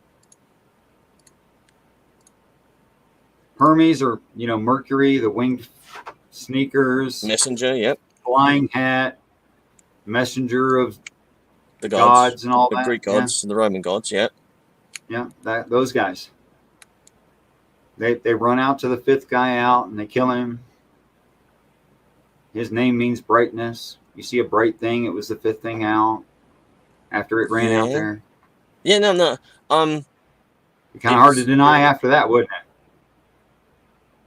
That doesn't. It literally happens. There's a mental fallacy in that, though. There's a mental fallacy in that, though. Which is? I can't remember it off the top of my head. Doesn't matter. Just describe it. I don't need the proper name. It's fine. I can't even do that. It's like there's still nothing to get from what you're saying, what you're conjecturing. And then if it happens, there's still nothing to actually map that together. What? What do you mean by that? Yeah. I mean, I heard your words, and I think I processed them properly. I just don't. Yeah. Welcome to me about 5 minutes ago with you. Congratulations. Yeah. Well, yeah. I'm not now going to make a statement about I think I know what you're thinking, which you made to me. Oh, that was mean. I apologize. I'm bad. Sorry.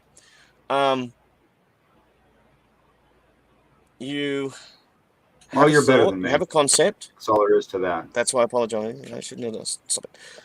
You have a thought. You express it. You review it. You go, aha. You then find other information. That comports or reinforces your first thought and your evaluation. And then in reality, something happens that seems to be your thought and stuff. Perhaps correlation is not causation, is the phrase I was looking for.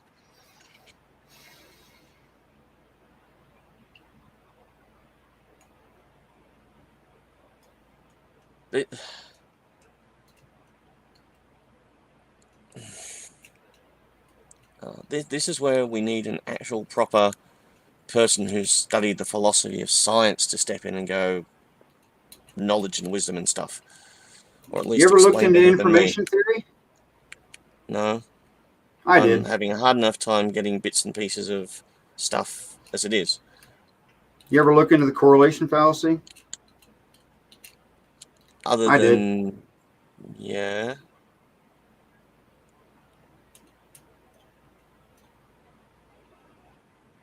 By the way, it includes that the whole is only of the parts. and if you describe a part, that you describe the whole. That's a correlation fallacy. Okay. I don't get it. I'm just not committing a correlation fallacy. That's my point. I didn't say you were. That was the best guess I could to try and map words to the concepts in my head that I'm having trouble explaining. Look, you'd be right if, as Titan Uranus pointed out earlier, I knew any of this stuff existed before and wanted it to be true.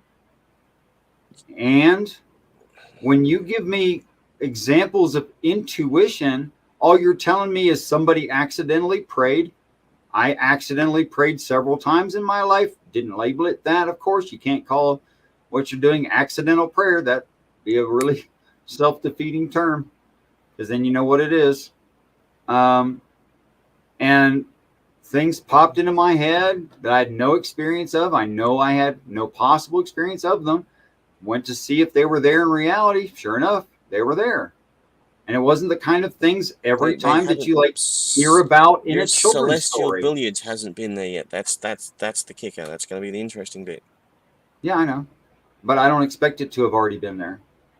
That's what prophecy means. Yes, that's the interesting. That's what I say. Your Celestial Billiards, which is still that's where I am. I'm way back there. Still. That's fine. That's probably perfect. All the stuff since, because it's been about a year and a half, maybe two. Yeah. I'm still way back there. Let me give you a simple example of something I simply could not have known and could not have been exposed to, but received guidance about, and it worked out in reality. And the chances of it working out in reality without that guidance is very, very low, maybe close to zero. You can't go to some town where there are multiple hospitals and you can't remember the name of the hospital and find no signs to the hospital. Being dropped off at some random exit from a highway, not knowing where the highway is compared to that hospital, and find that hospital making no wrong turns, taking the shortest route over the course of 12 miles. You will not do that. Your chances of success in that is like very close to zero. Chances are you will never do that your whole life. But went to North Carolina to a little town called Albemarle that I don't know at 2:30 in the morning, got dropped off by a trucker. Walked directly to a hospital I couldn't remember the name of and I've never been to. I've never looked at a map of Albemarle, North Carolina to see where their hospitals are at. Why the hell would I do that? I just had a brother who was sick. Went and found him. Could I have turned other ways? Yes. They were intersections, not L's. Not everything along that route was an L and I had no choice which way to turn. Everything was intersections, T's and X's. I could have turned multiple ways at any time.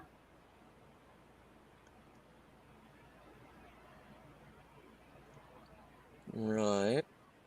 But I know because of what time I was dropped off, what time I got there, the speed I walked, the number of turns, even though I don't remember the names of the streets, that it absolutely was a 12-mile walk in just over 3 hours at a very leisurely stroll, which means I took no wrong turns. What did I intuit? Where the hospital was? Well, there's two of them. Why did I intuit toward the right one?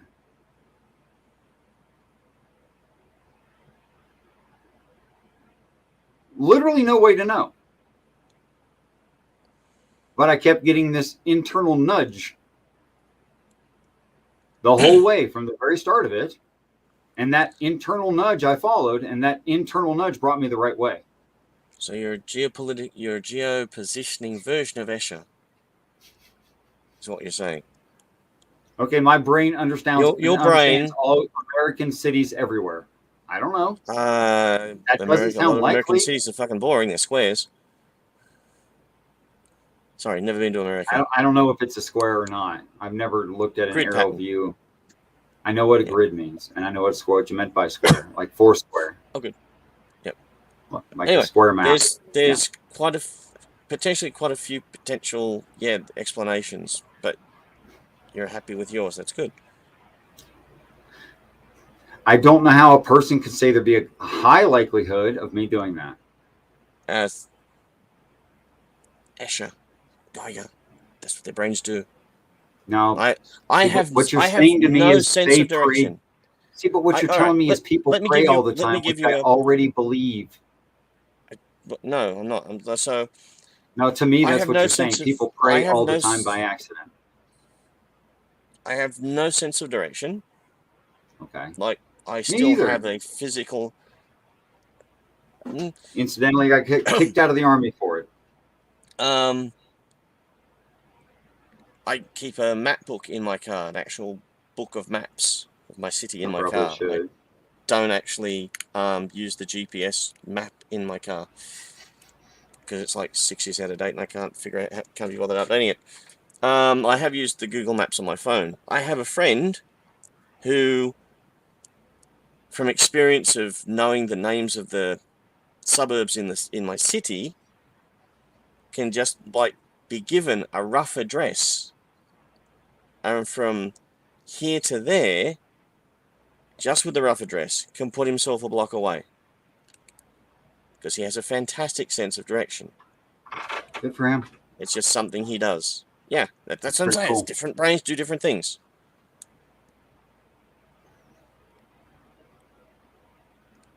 Show you my military record where I got rejected from primary leadership development course in the Army because I had no sense of direction. I can verify.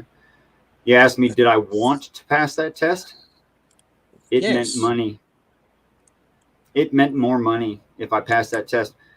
Was I motivated to want more money? Well, other than the money, I just worked 3 years getting every promotion point I could by going to airborne school, which I didn't want to do, by getting my PT score up, which I didn't want to do, by taking college courses, which I didn't want to do, so that I could get my sergeant. And the last event failed me. And I was in my 95 percentile of my class till that last event. Yeah, I really wanted it. Did that help me find within a meter, with all the right tools to find it within a meter, by the way, an 8-digit grid? Nope. Okay. Did not help me.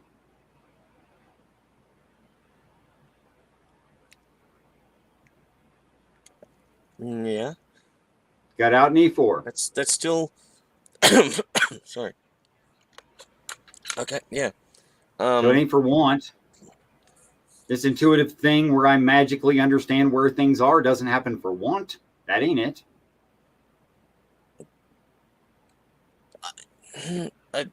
I'm not tracking. Didn't matter how bad I wanted to find those grid squares on that sergeant school test, I couldn't find them. Yeah, so worked real hard to get there, by the way. Yeah, I'm not doubting any of this. It still doesn't negate. You're telling me my brain can't even be consistent with itself. That's what you're telling me. I'd actually kind of empathize with that. I don't think my brain is honest with itself. I could, on a spur of a moment, want to go find my brother in some foreign state that I've never been to and find him first try at a hospital I can't remember the name of because I've only heard it once in my life. And I can do that. But I can do the land navigation course on the backside of the 40 acres behind Fort Campbell, Kentucky. And I can do 3 practice runs of that before I go to sergeant school, and go to sergeant school and fail out of it anyway.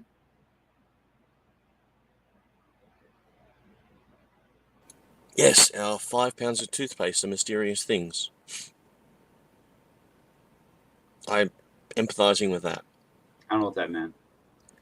Our brains are roughly 5 pounds of tooth. That's the consistency of the human brain with it outside of the skull. But yeah, our brains are mysterious things. They work in mysterious ways. The So people I who have this study it magical are obviously intuition getting that better. works really well when I don't really care about it, or when I don't really need it, or when my life doesn't depend on it. Or there's no stress, or yeah, I've managed to pull off physical stuff that when I think about it, I can't do. But land nav counterexample, that because like I don't. I practiced a I lot. concede. I followed all the rules. I can see that the brains are really, really complicated things, and that we are not really good at understanding ourselves. I wasn't nervous. I felt good about it. I thought I passed. Don't we? Yeah.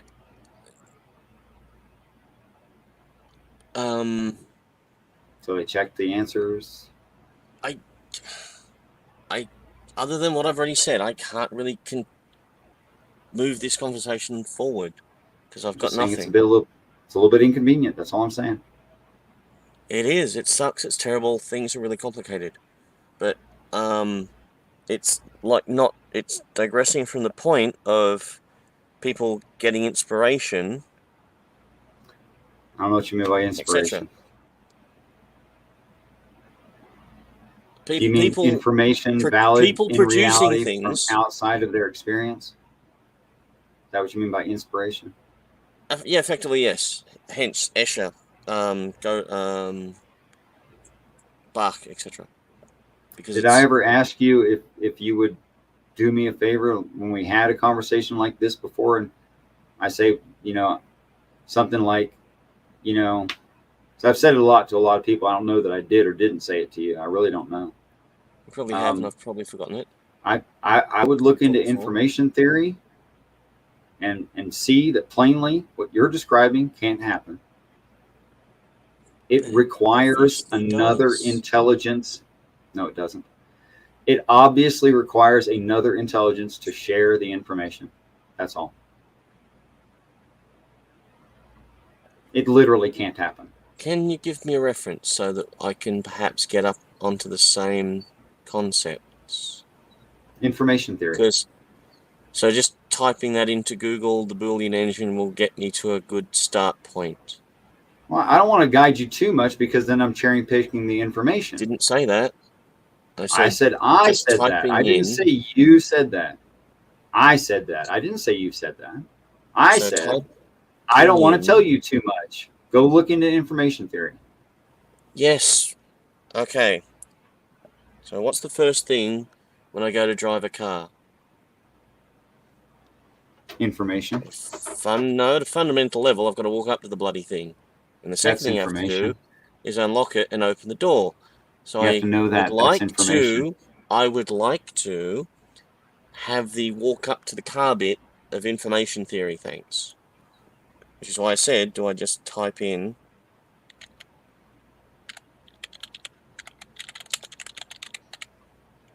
into the Boolean search engine? Take that as a yes. No, the problem is I'm trying to open a Wikipedia link that 420 Atheist put in the chat in StreamYard. Oh.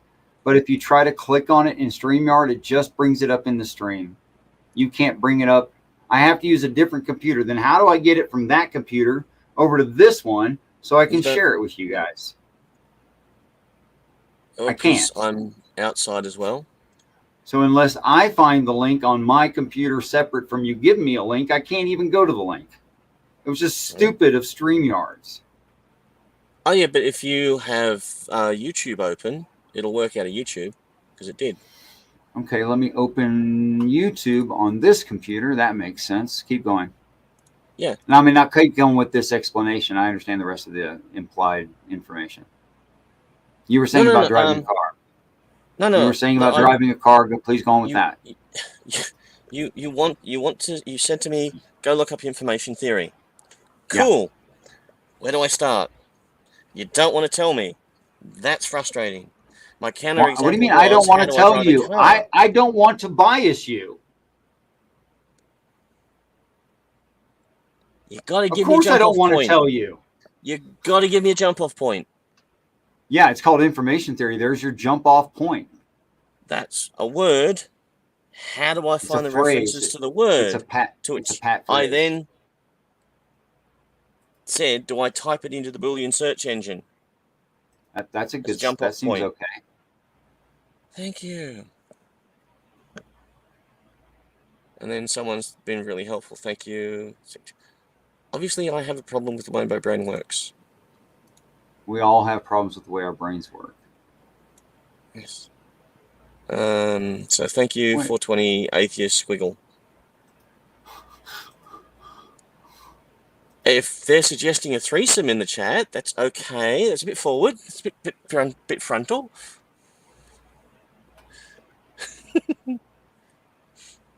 Sorry, I'm not reading it. I'm trying to get this link up.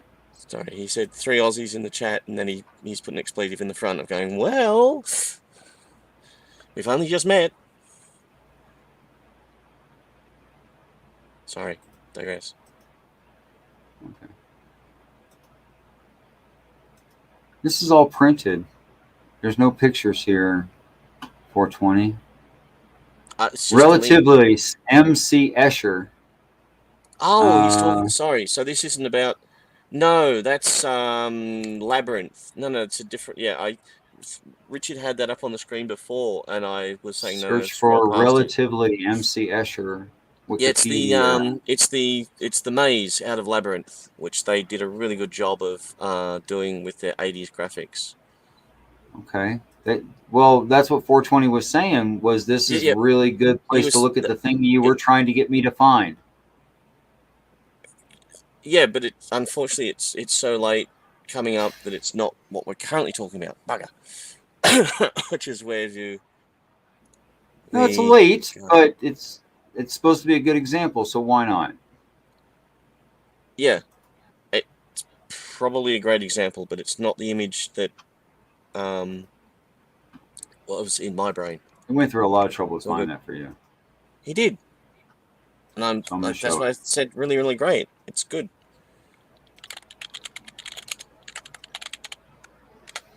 We do that. It's this one. This is the one you gave me the link to, with the stairwells that are impossible but are all fine on each their own. Yes. But tied together. So it was for money. Oh well. Excuse me. Digressing badly. Sorry for people in the chat if I've been terribly scatterbrained and boring. Yeah, because you with you and me, Richard, as I said, my stumbling block is way back at the beginning with your celestial billiards, because like there's no way that can happen. Right. So when it does, by accident.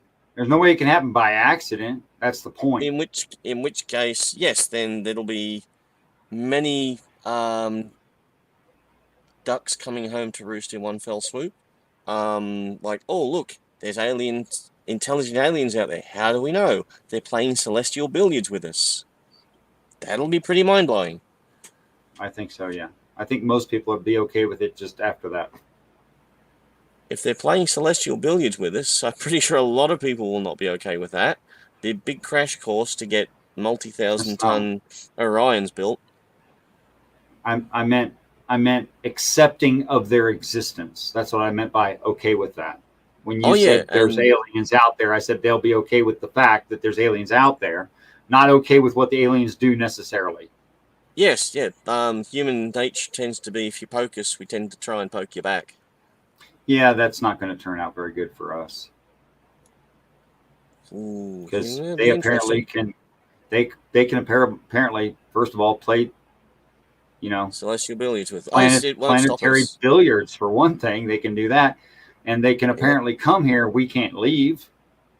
So Everything about, no, we can't.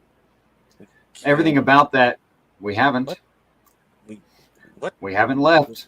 Been to the moon. We're about to go back. You think that's leaving? Yes. No, that's leaving this planet. It's not even really leaving our orbit. It is. Once you're in orbit, you're halfway to everywhere else. Okay. How it works. Time. Except for time. You're not halfway to anywhere in time. Getting to low orbit. You're nowhere. You are. You're out of the gravity. You've done the hard yards. You're out of the gravity well. Yeah, except for time. Everything from there becomes a lot easier. But it's getting the shit out of the gravity well. That's the first kicker. When they say that, they're talking about energy expenditure. Yes. Not actually arriving somewhere. It's not halfway arriving. It's halfway of the work. Yes. Okay. Well, that's very different. But that's what I'm summing up. Once you're in orbit, you've expended half the energy to get somewhere else. Right. Then the next trick is stopping when you get to the other place. That's a good question. Yes. How do you stop? How do you slow down? That's a good question. Oh, the quickest way is lithobraking. If you don't mind. Don't really want to go into that. Yeah, you hit the fucker. Okay. Lithobraking. That'll stop you. It certainly does. It's certainly simple. Okay. All right. So if they can come here and they can play literal planet pinball. Yep. Then I don't think we are going to beat them up. I just don't think so. I know, but human nature, we will try. Niven and Purnell's footfall goes into that, where literally a race of aliens turn up, basically say, bow to our wishes or we will drop rocks on you. To which the humans go, wow. And yeah, we just, sheer bloody mindedness, we fight them anyway. And because it's a good science fiction story, of course the humans win. Yay us. As opposed to some of the bad science fiction stories. Wait, how did we win? That's silly. We built Orions and we lifted 50,000-ton warships at them. Mm-hmm. Because again, any engine that's interesting enough to be an engine is also interesting enough to be used as a weapon. I suppose so, yeah. So if you can lift 50,000-ton ship, then you turn the engine around and you point it at them, they're suddenly having a very bad day. Okay. It's not quite what they do, but it's near enough. That's part of the story, you know. Which? That ancients couldn't have written. That these objects no, we haven't. I haven't gotten. Again, I'm not there yet. I'm way back at your initial hypothesis of the story celestial you just told. No, that's Niven and Purnell's footfall. Look it up. It's really cool. Okay, the idea was arrival. We fight aliens that they make up arrive and basically say, "We are now your overlords. Do what we say." To which the humans go, "You said this. Fuck you." Yeah, right. And we push too. back. Yes, and you said that too. And then I wanted to say, all right, that's in the prophecy, and why the things have a glowing light around them when they get here, because we're going to shoot at them.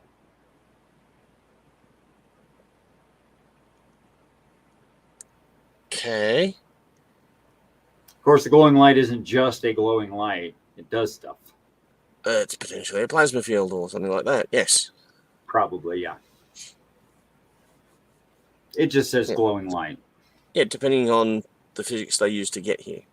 Yes, that will be really interesting to see as well. Because just them coming here, we will learn so much if it's true. I think so. I have to work tomorrow. Sorry. I thought we were going maybe an hour. Yep. Yeah. But I thank you very much for coming in. You do challenge can I share me. my screen? Hang on a second. Can I share my screen? I always like that, but I do need challenged, and you do that. Can I share my screen? Of course, you can share a screen, but only if you try to share it. Yeah, working on it. And we go allow. And we minimize. Okay, so this is the... Whoop, if you can see that. So this is the top of a really long screen that I have that's really, really interesting about where you can potentially find life and all the different stuff. I see a black screen. Really? Did you select something else? I only see a black screen. Can I select something else? Mm-hmm. I don't know how to do that. Will you stop sharing? If I stop sharing...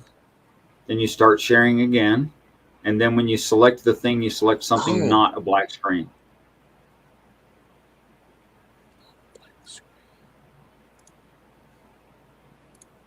Oh. You can select anything that your computer can bring up. But I doubt you meant to share a black screen. Yeah, no. Oh, sorry. See, I didn't...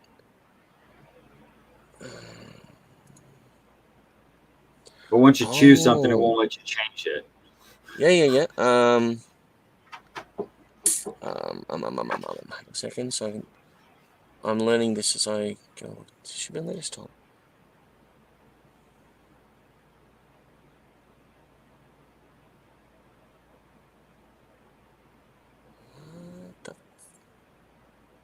Oh, this is going to take too long if you've got to go to bed. Sorry, I've never shared my screen before, so I'm not quite sure what I'm doing.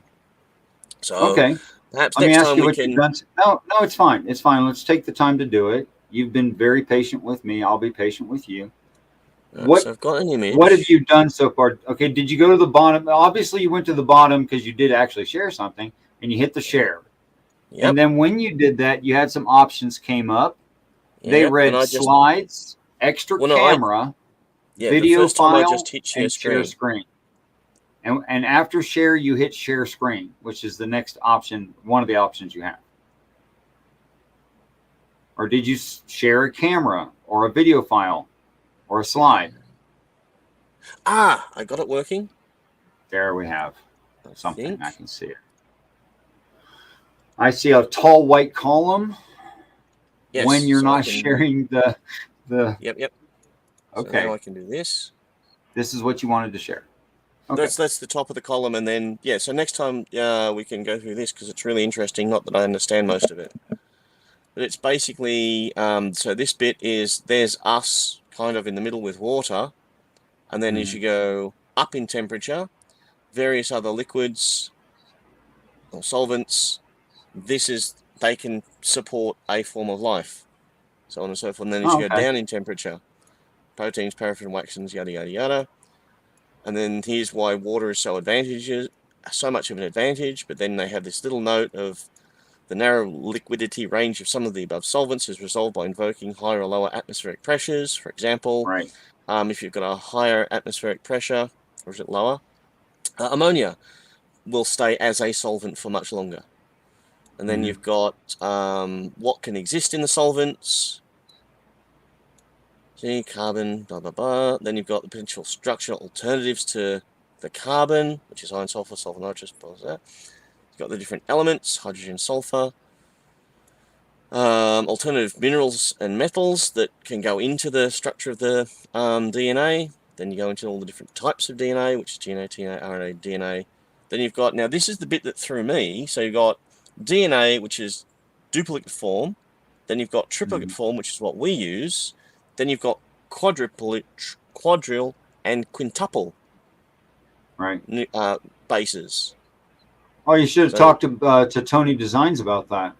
If you ever want to have an actual conversation with someone who understands that, talk to Tony Designs. Yeah. So I'll stop sharing screen before I potentially show you my desktop, which is possibly not safe for work. Right. I have a friend who's a bit Tony ADHD Designs, and he looks at my screen, my desktop, and he screams. I don't put things away.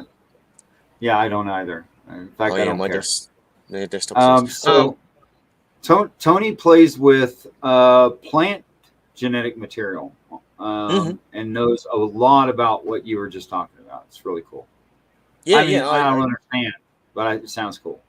Yeah, no, I find things like that. I'm a very visual person, I've got a really nice graphic of the 5 different blood types that are on the planet. There we go.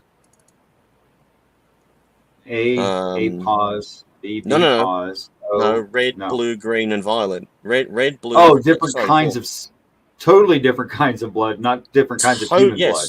Yes, as in when they gave Vulcans green blood, they actually That's based not very it on inventive. Yeah. Well, a lot of stuff in Star Trek. They were writers cutting corners, going to stuff that was already there. Sort of thing. Horseshoe crab. Brilliant blue blood, like electric blue. Spiders, crustaceans, some mollusks, octopus, and squid. Hemocyanin. And you've got chloroquine and hemothrin, which are marine worms, blah, blah, blah. Yes, so maybe next time. Okay. With the smarter people. I hope you find some. I'll invite them. I don't know what to tell you. And I'm apologizing to the chat if I was boring and confusing. I don't think you've ever been boring. And of course, all of us are confusing at times to certain others of us, not all of us. All of us fit that at some point. And I just think that's part of our natural situation. Nothing we can do about it. Yep. I'll drop out then. Thank you very much for having me. Thanks for coming in. Appreciate you. All right, guys. I'm going to cut it off. I am tired. I do have to work tomorrow. But thanks for dropping by. Truly, all of you. I want you all to know that I do look forward to the day that we're all great friends. Until next time.